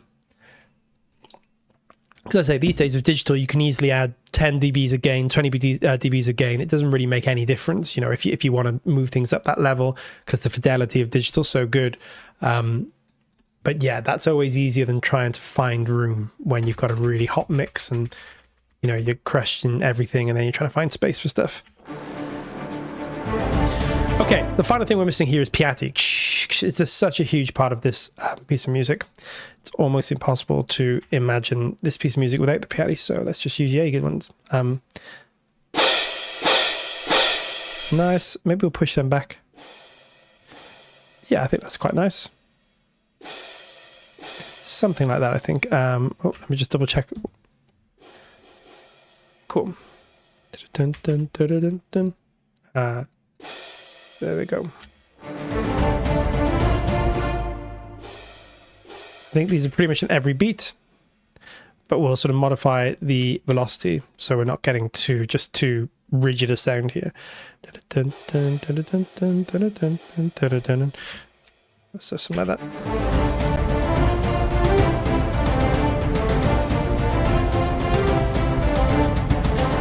And we'll do a little bit of rhythmic stuff there.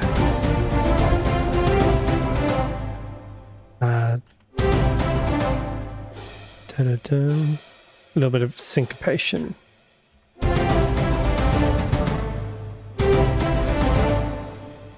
Except that's going to be there. See, without that piatti, it just loses all its life. Listen to how before and after.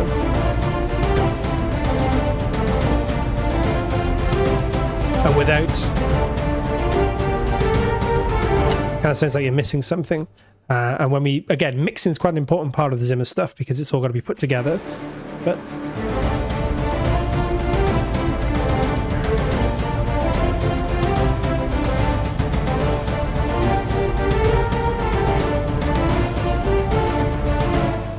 and then we just want a little change there.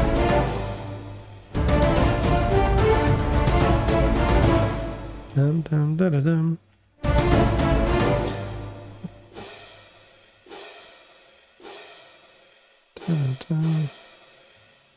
And yes, I can share the MIDI for this. I'm in the process of getting them all up, so I'll make sure this one's definitely up soon. Nice. And then we'll duplicate that.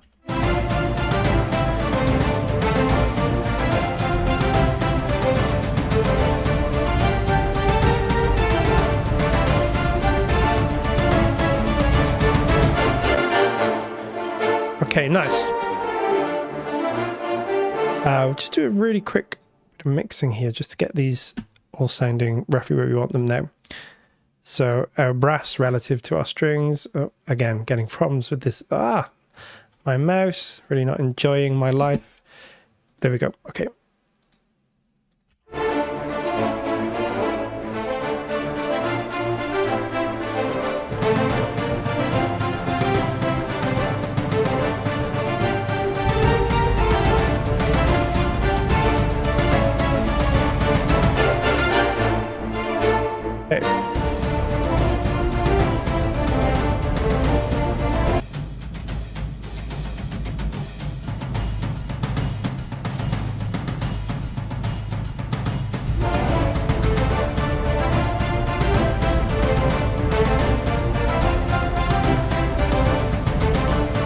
Cool. Now, an important part with this that we haven't got to yet is really the synth. There's a lot of synths in this, particularly in the second half, and guitars too. They add a lot to this, so we're going to try and get them in there. Thank you, Brandon. And yes, we might try and get a little tambourine in as well. We don't have an audio Imperia tambourine, but our friends at Native Instruments do, that we sometimes use in ours. So maybe I'll get a little tambourine in there as well, just to give that kind of sort of rhythmic drive going. Let's, though, get some guitars in here. If I can get my mouse to work. It's no longer letting me click anything. Tell you what, this is really nice. Okay, so what I'm going to do is copy my cello here. And then we're going to put this here. We don't want any of that stuff. So we might want that though. It's obviously way too loud though, so let's turn that down. I know, I need to have a look what's going on with this mouse. As soon as this is over, it's going out the window. Maybe I'll live stream the death of the mouse. Okay, so all we want for this, we don't want that weird jaunty rhythm. We just want this. There we go. And then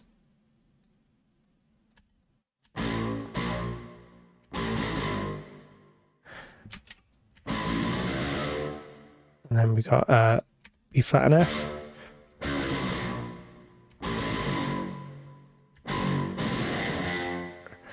That's C and D. Let's just get them in and mix them. They got to be quite quiet.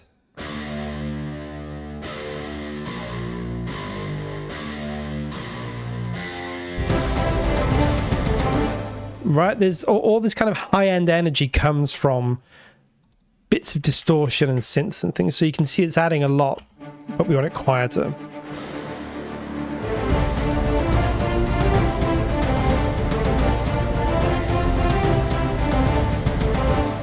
And it gets louder as the piece goes on, but we'll get to that. Should probably delete all them. Might want to check what they are. It's a D and B flat.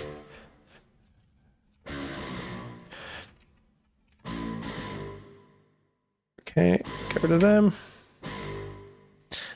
Back to our D.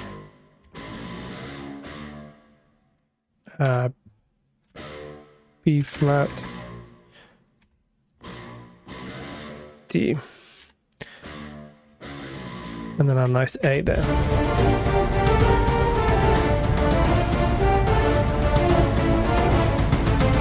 Nice, and we're going to go even one step further with this. Again, if I can get anything to click, there we go. I'm going to use maybe the volcanic bass from photosynthesis, particularly in the second half. So there we go. Volcanic bass. Sounds a bit intense, but I think it's going to work. Actually, no, if we got the death bass. Sure, there's a volcanic death bass.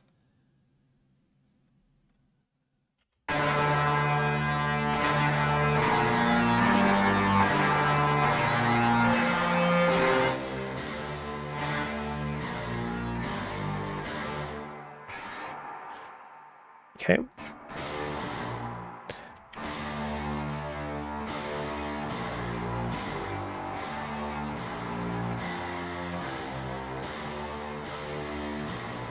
It sounds a bit weird by itself, but I think in the context, oh, I can get that to work. There we go.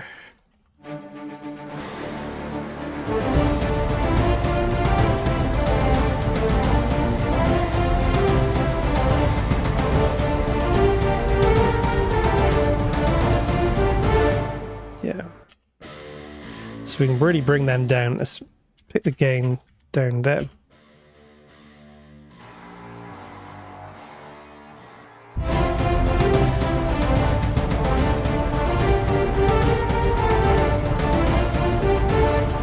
It's one of the things we don't really want to hear until we take them out. Without.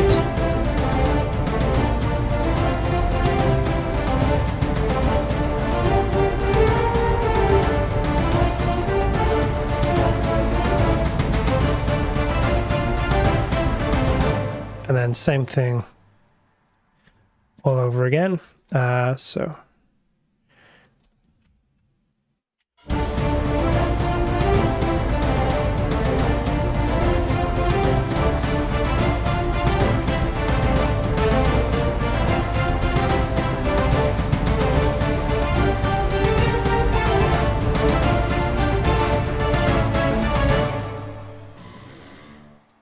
Bum, bum, bum, bum, bum, bum. Really nice little section there.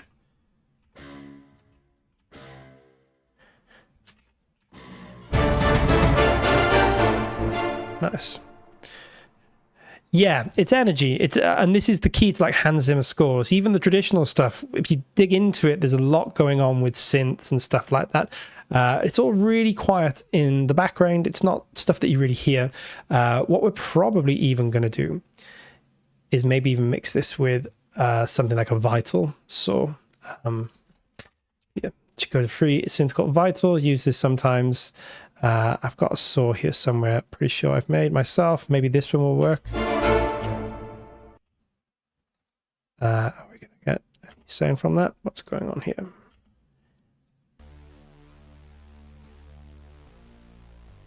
Nice.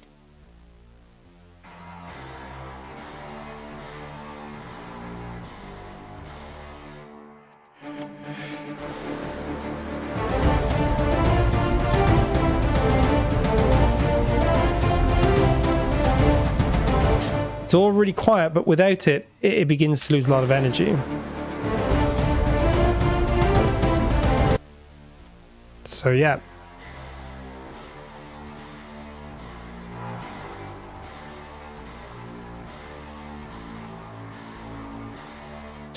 So I'm just going to take the filter down a tiny bit on that saw. It doesn't have to be quite that intense.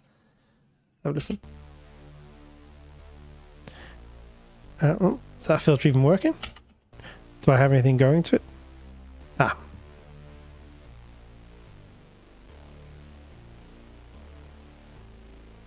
There we go.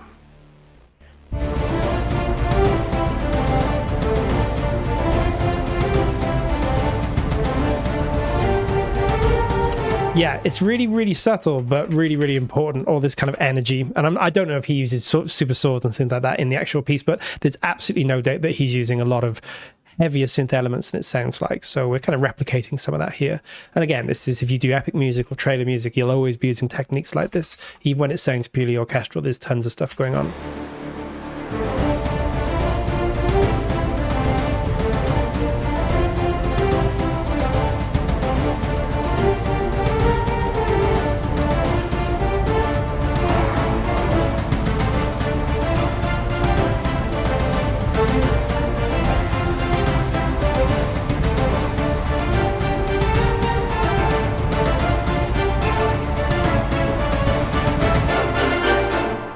Okay, so we sort of got to that point there. We'll sort of work things through as we go. Yeah, definitely. There's a lot in there that you wouldn't really know about, but it's nearly always there. What I do want to do for the second half is get a bell in there as well. So let's just do... Where are we?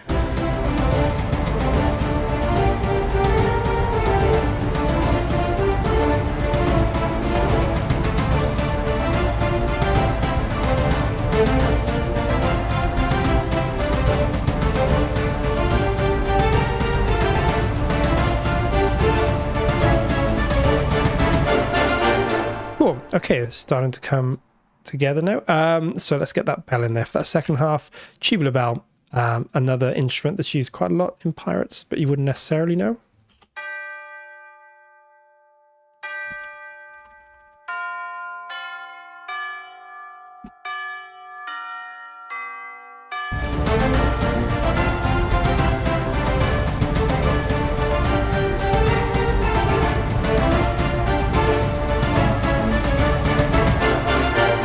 Yeah, so that's in there as well.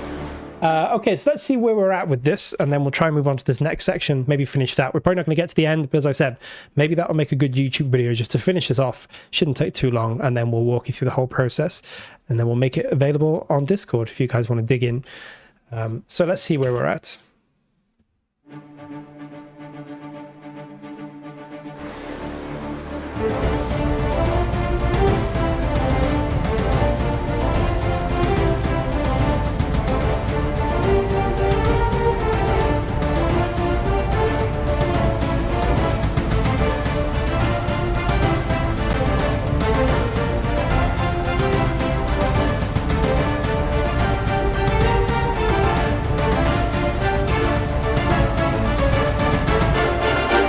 Nice. Okay, in that second half, we bring up the super saw.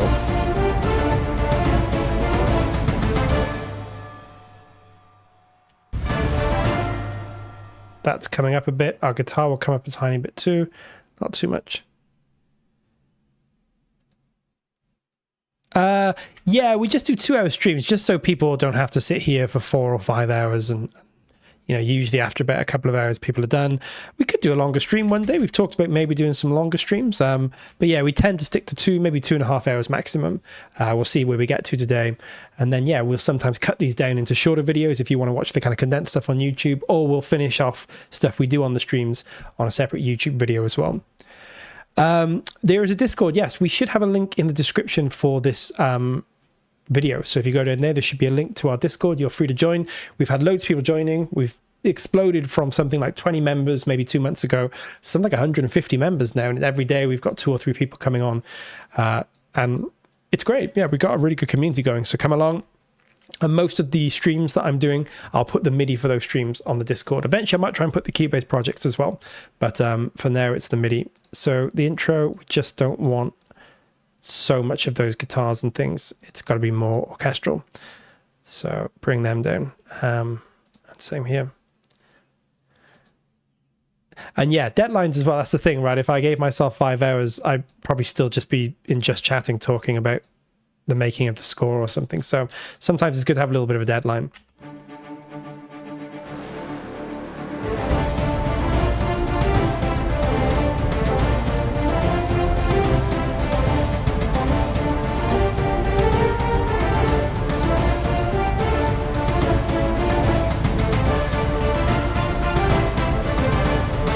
Nice. And what we also want here as well is some piano. Again, not sure if it's in the original, pretty sure it is though. Clavier is going to work great for this. Just adds so much stab, you know.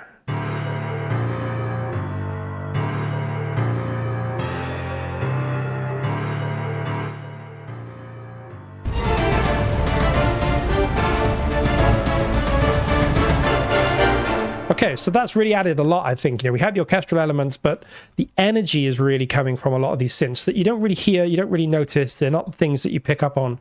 But if I take that section away,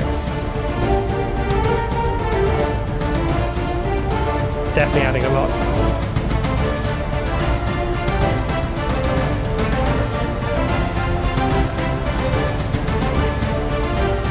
Nice. And one more thing I want to do here as well is at this point, we're going to bring in some low brass Mockup. This is going to add some sustain that we're missing when we move to the higher stuff. So let me show you what I mean by that. So we're going to have these short Mockups, I think. Bring them maximum.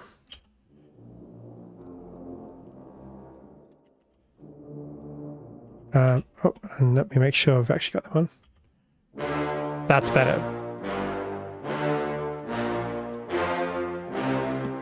Mixed in pretty quiet though. We're not going to have them too stabby.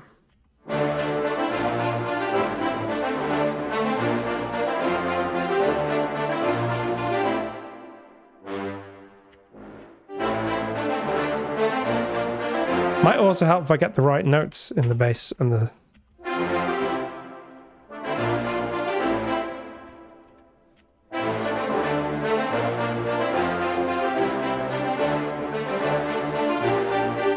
Okay, sounding quite nice. Oh, sorry, my mouse again.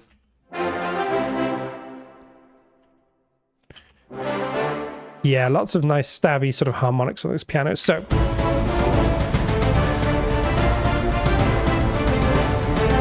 see how we don't lose so much momentum now. When we went to the higher stuff, we seem to lose something, but now we put the Mockup in and the piano helps. So without...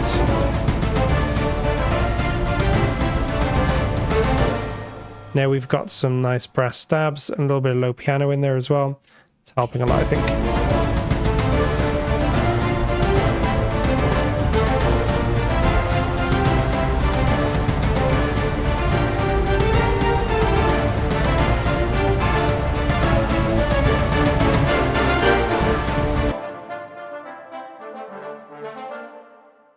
Now we can bring all these up a bit.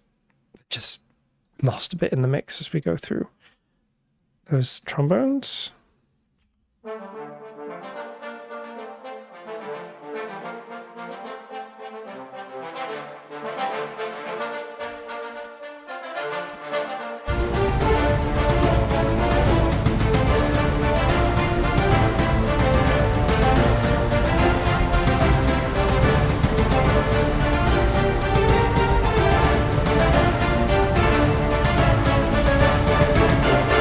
Okay, let's carry this on. See where we get to. So we need just to duplicate, I think, the last two beats here on these percussion. Dum, da, da, dum, dum, da, da, dum. We haven't had a timpani yet either, which adds quite a lot to this piece too, but that can be later down the line. Okay, so.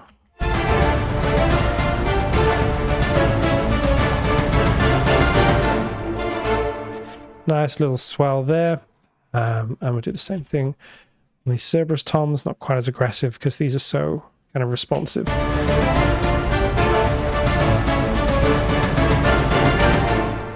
Nice, okay. Cool.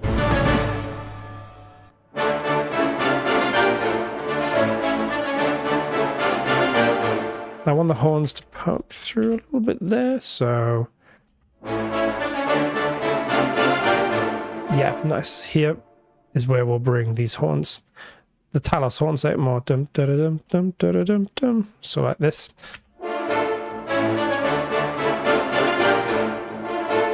Nice, okay.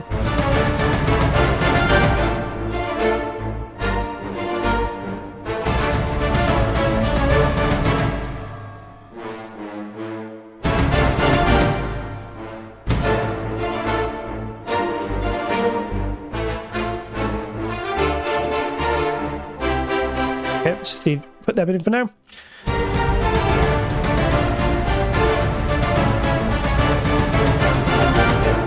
So now we'll get these. These will add a lot.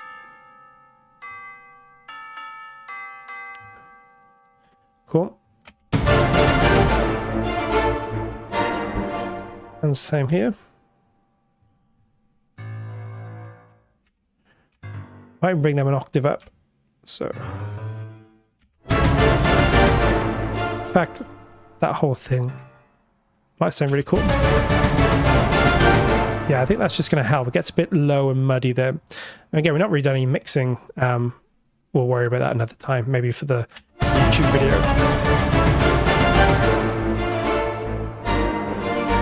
We do have a wrong note there somewhere, which is sounding pretty horrendous. I think it's here. Oh no, where's our wrong note?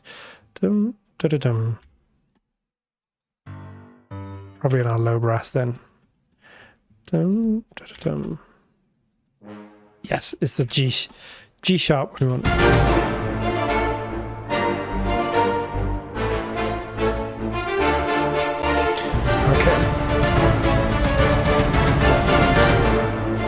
So I think we can probably copy these over and then do some finessing.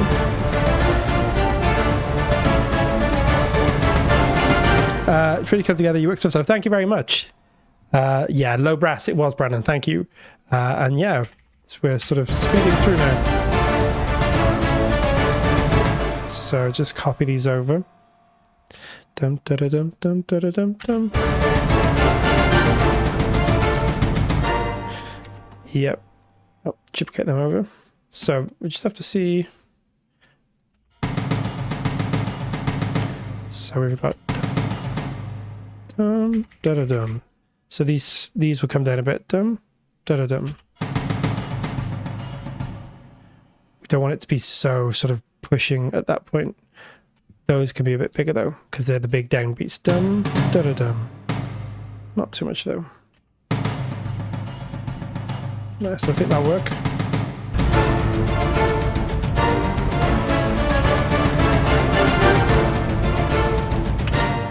Cool. Now, let's see. We're just going to want on these hits just one per bar. What have I done there? I moved something I shouldn't have moved. Oh, no, I don't think I did. Yeah, there we go. Okay, it's back, whatever it was. We just want those to be held bum, bada bum for the whole length.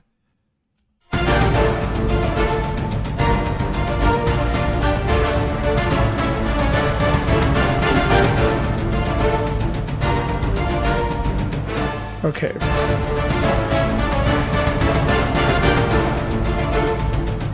Nice. At this point, I think I'm going to grab these trombones, going to duplicate, take this out, make these trombones sustained, and I think we're going to want more held.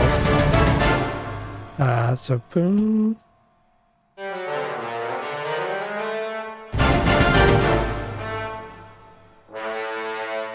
Something like this.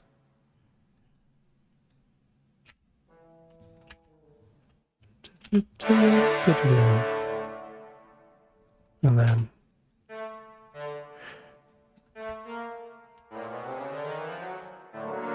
oh, there's some random augmented thing there. Yeah, maybe I think that'll work. See if that works.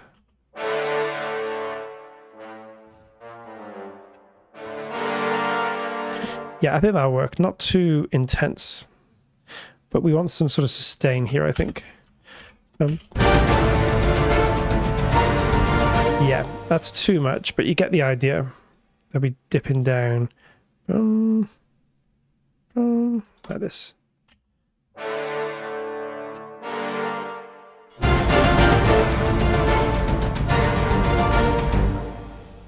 Nice. I'll probably do the same thing on the strings as well. What I'm going to do is be lazy and just use these cellos to do that. I'm not going to worry about the orchestration. So, oh, and that's if these cellos are, yep, they are. Okay.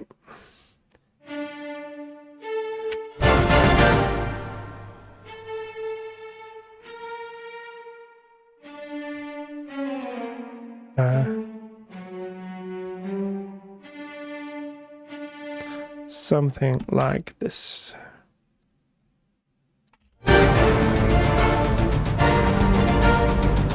Nice. Yeah, that just adds a bit more weight to that section.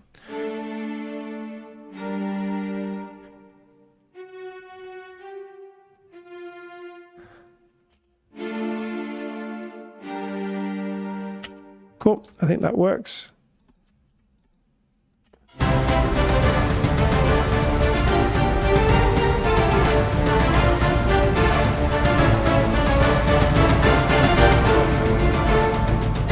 Nice. We just want those trumpets to not dum dum dum dum dum. They can play the first of these. Like this. Bum bada bum bum bada bum. Something like that, I think.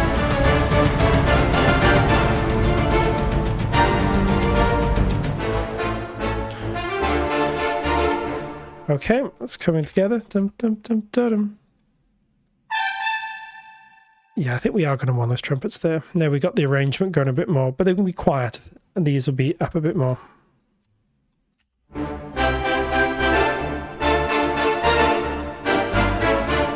Nice, that works quite well, I think.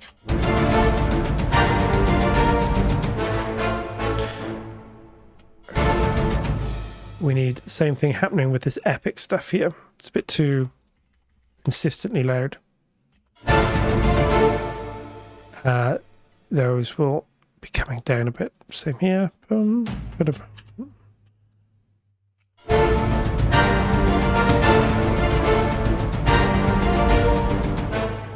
Okay, cool. I actually think we can bring the clicks and clacks down at this point as well. We just need to bring the arrangement down generally at this point. Need a little bit of breathing room here.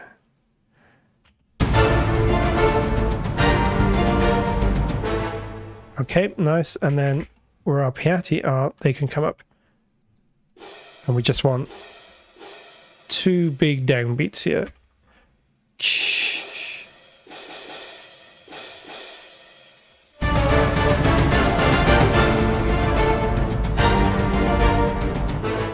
Okay, let's just copy and paste all that stuff over. See how it goes. Dum, dum, dum, dum, dum, dum, dum, dum.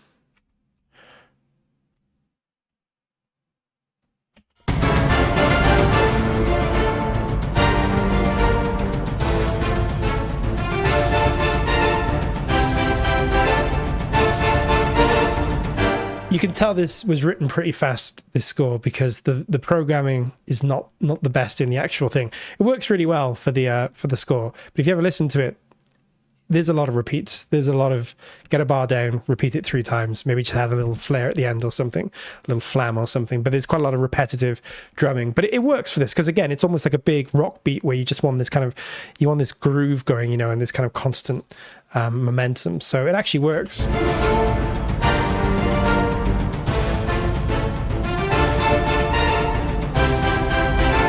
Nice, but one thing we do want to bring in here, I think, is the snares. We'll use Cerberus snares. Let's find them. Bum, bum, bum. See, I think we want to use more of the further snares. We don't want to hear them sort of too cleanly. Okay, so let's start bringing them in. They're going to add...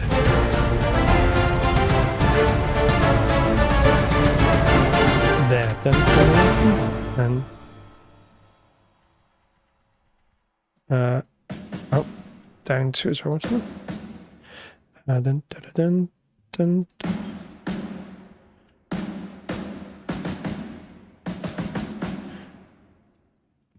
No problem, Harrison. Thank you so much for joining us, and yeah, hope you better watch the rest of it another time.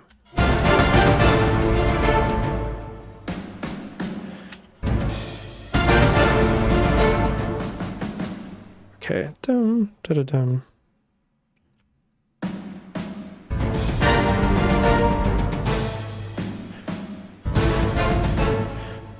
Just want that bum, bum, bum, da, da, dum, like this.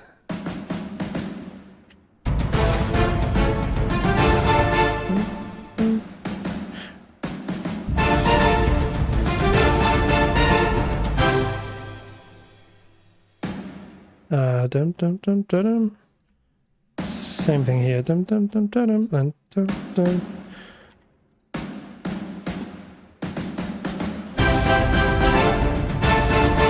What the snare's adding is this kind of like transient, these sort of whiter, higher hits without it loses a bit of energy. See? I'd even probably, I mean, we haven't got around to mixing yet, but I would probably get those snares up a bit in the mix. The higher end anyway, so.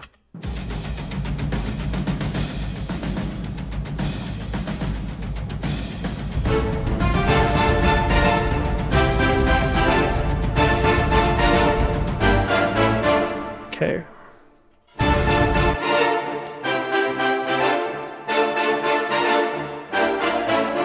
Have to hear those higher ones quite so much.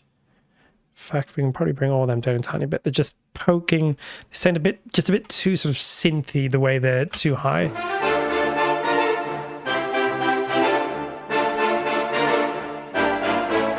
That's a bit better, I think. You don't always want to use those top things. Okay, so we're 2 hours in. Let's see where we're at. We may be going for another quarter of an hour or so. We kind of got to a good point here.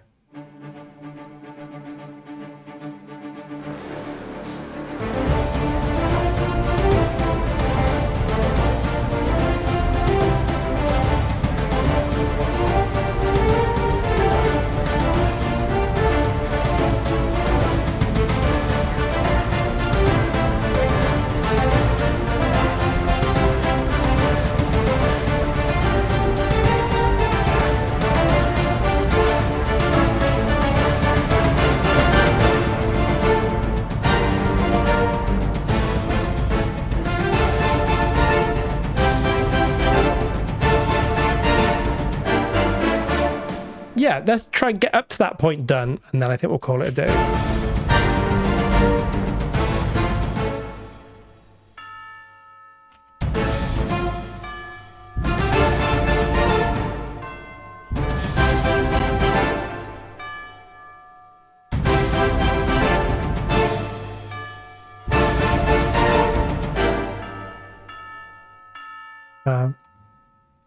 What is that again? Oh, of course it's... Hope I can get them to work. Yep, so down here.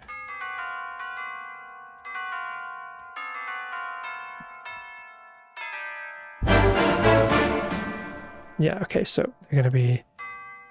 Oh, mouse troubles again. It's happening.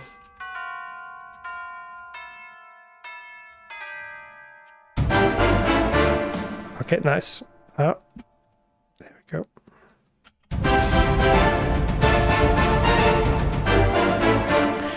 Just need the rest of these instruments to come through.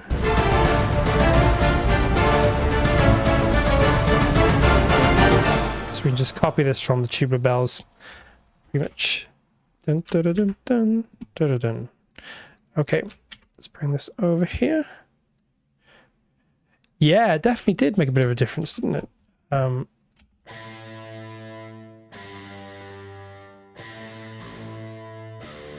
think down there. Gotta be up.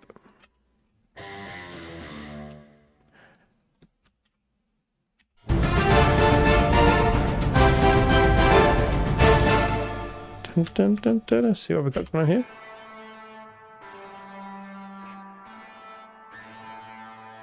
And then in our super saw, I think that will definitely carry on. Yeah, by the way, Peter, sorry, I didn't realize. Yeah, you hadn't. Oh, what did I do there? I've only just seen that you've joined us. Thank you very much.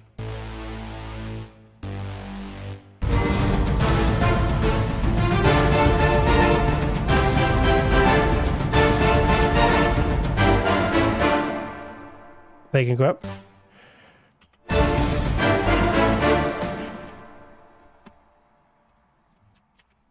Now, when you see pictures of Hans' studio and he's got those 50,000 synths behind him, you know why? Because they're always in the score somewhere, even if you can't hear them. Always sub basses and, you know, saw basses and all kinds of stuff going on. Copy these. There. Yep, enlarge that part. Make sure it's in the right place.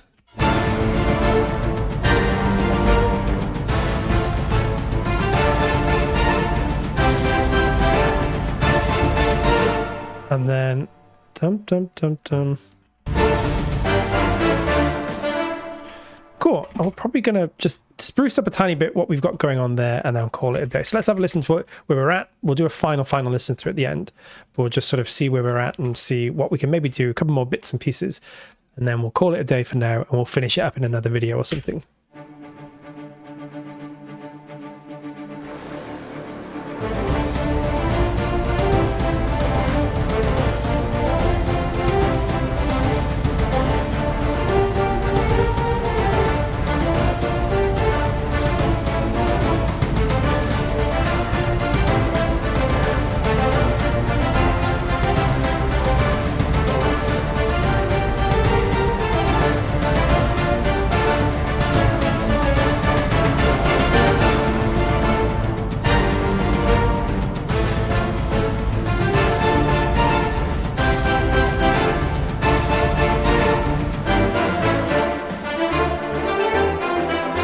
And it'd be cool to do that rest of that part at some point.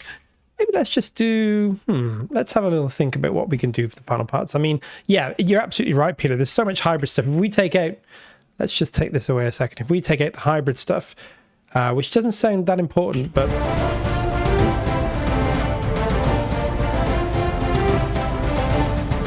sounds fine, but now it sounds empty. It definitely doesn't sound like there's enough going on.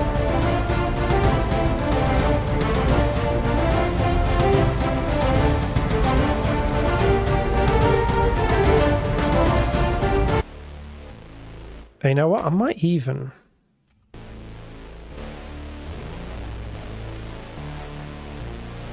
take that up an octave, I think.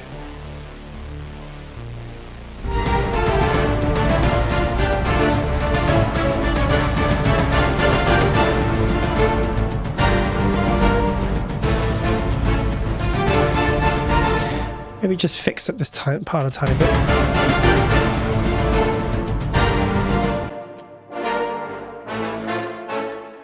Slightly white those trumpets.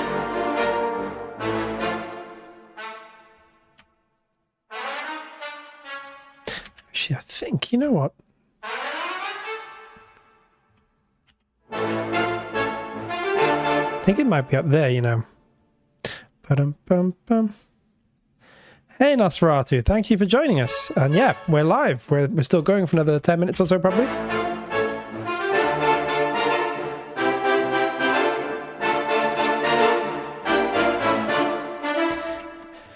Nice.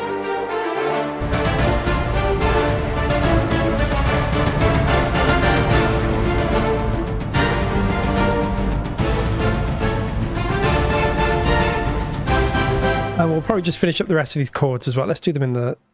Here we go. Oh.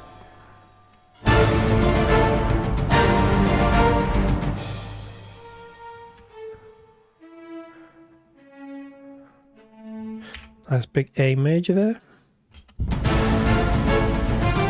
Those longs add so much. Again, I don't know how this was recorded, but Hans Zimmer, again, traditional orchestration, you don't think about longs and shorts, you think about the players in the room, you know, so if you've got 60 string players or, you know, 5 string sections, they can only be doing so much. In modern scoring, you don't think that way. You think about the function, you know, what you want each section to be doing, and you can overdub as much as you want. So you could have all the strings playing shorts, then go back and all the strings playing longs, and then go back and all the strings playing melodies. That happens a lot these days, you know, so you'll often see scores where you have like all the strings playing shorts, and then all the strings playing the chords, long chords, and then all the strings, maybe with the exception of double bass, will come and play the melody. So you get a really big, thick wall of sound. I'm not saying that's what happened here, but I would say that there's probably some combination of long and short going on, whether or not it's sampled and live, I don't know, but that happens all the time these days. Bum, bum, bum.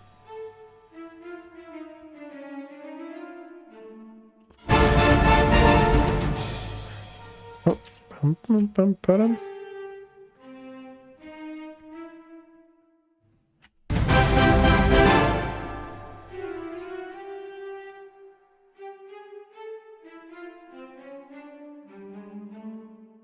It's just that there. Very quickly do modulation wheel stuff here. Oh, not quite that high, something like that. And then that's okay, so.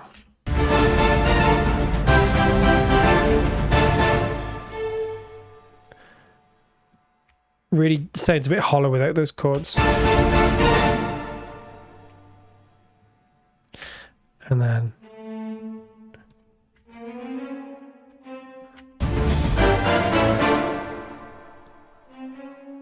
da-da-dum-dum.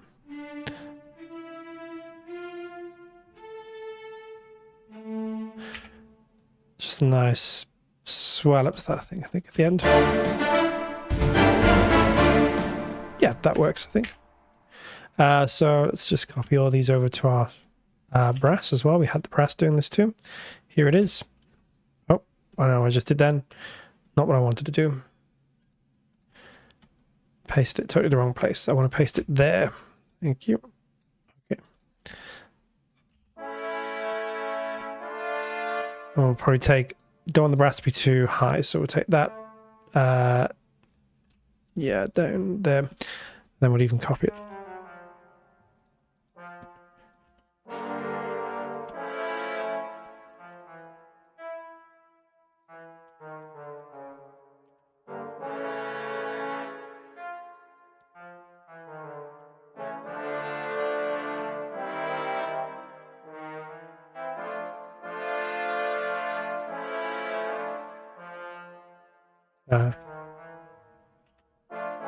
We actually want to take that because that's with the... That'll do, I think. This is not a main feature, so I'm not worried too much about exactly how it sounds. It's just providing a nice little bit of extra support.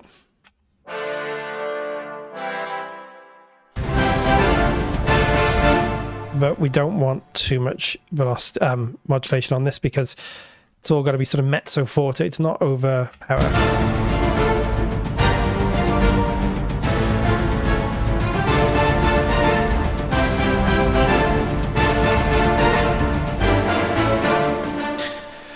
Cool. Just add these low brass and then we're kind of almost there, I think.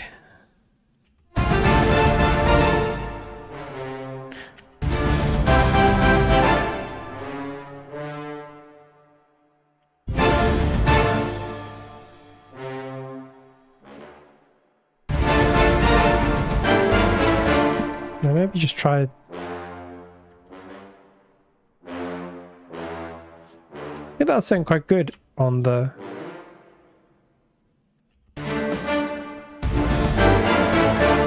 Yeah, I think that's fine. Let's see. Maybe it's just interfering a bit, I think. Yeah, we don't need those Mockatos doing that at that point with everything else playing. Okay, yeah, I think we've got something pretty cool going on here. We could do a bit of mixing, but we won't worry about that for now. I am just going to grunge up this bass a little bit. It's sounding too clean. Got something like... Do I still have Radiator? I can't remember if it works or not. I don't actually think it does anymore. I can't remember if I sorted some license issue. I had it, but Decapitator is always a good one.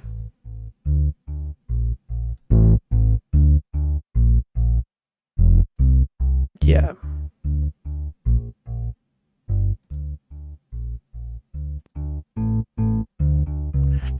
That's cool. So let's just see where we're getting too low on these notes here. They're okay. That's too low as well. So we don't want to be losing any notes really.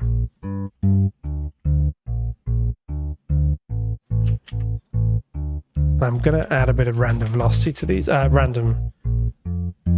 So, yeah.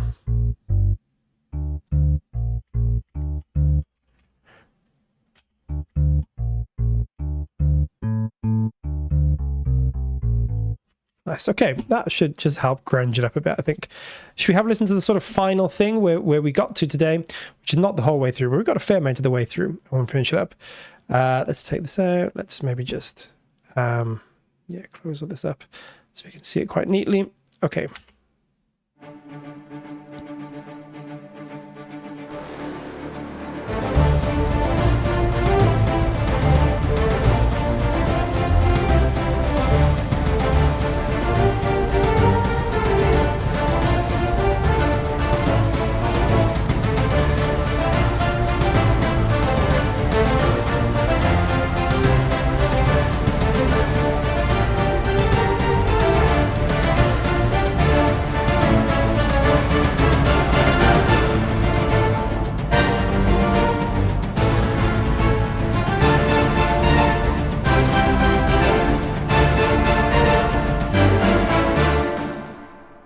That's sounding pretty good. Pekin asked, you only use strictly AI, can't speak today, strictly AI libraries. For the streams, mostly yes, it's 99% Audio Imperia. Do occasionally have a little something from maybe like Native Instruments or our friends' performance samples now and then, but I try and use Audio Imperia because, you know, we're trying to show what we can do with these libraries, and we have a pretty good collection here that you can do most stuff with.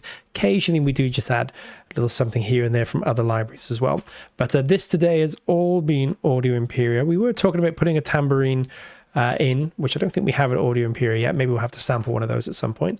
But yeah, all of this today was Audio Imperia, so everything we have going on here, I can just run it through quickly. The strings are mostly Dolce with a little bit of array.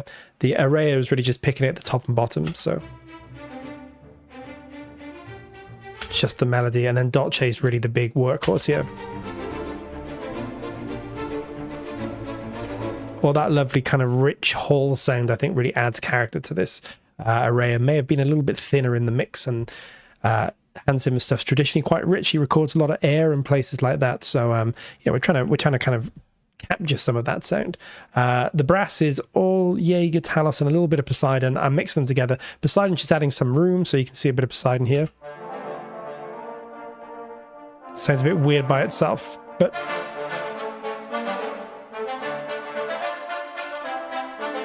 just adds some depth. Most of it, though, is Talos and Jaeger.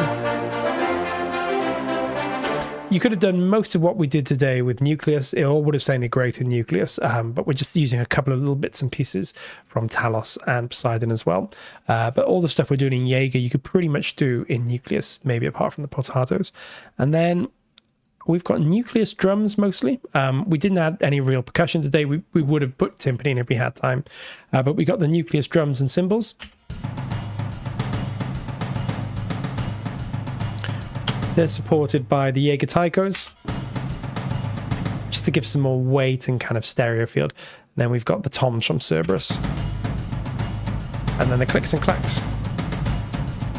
And then some photosynthesis and clavier as well. That's just adding all this cool kind of synth energy.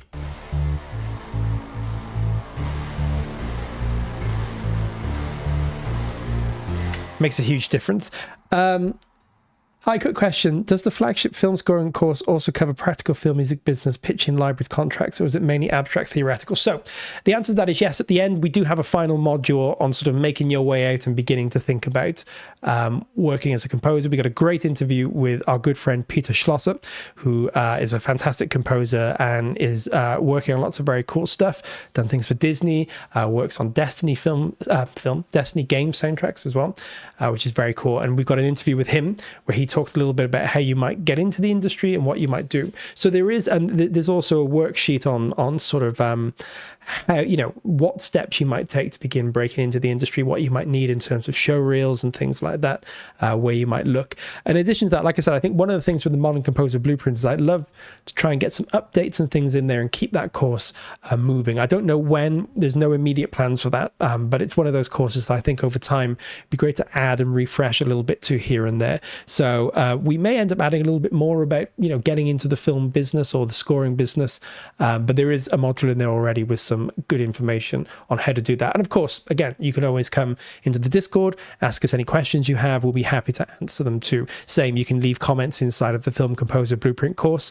We get back to them as often as we can, which is relatively often. And if you've got any questions, anything doesn't quite make sense, or maybe you want a little bit information or a little bit more information on a particular section, feel free to ask and we will always answer as best we can. But yes, too long don't read. We do have a short section, or a pretty long section actually, on how to sort of break into the industry. And we also have a really good interview with Peter as well, who sort of demystifies some of that and tells us how he got into it and how a lot of his friends got into the industry too.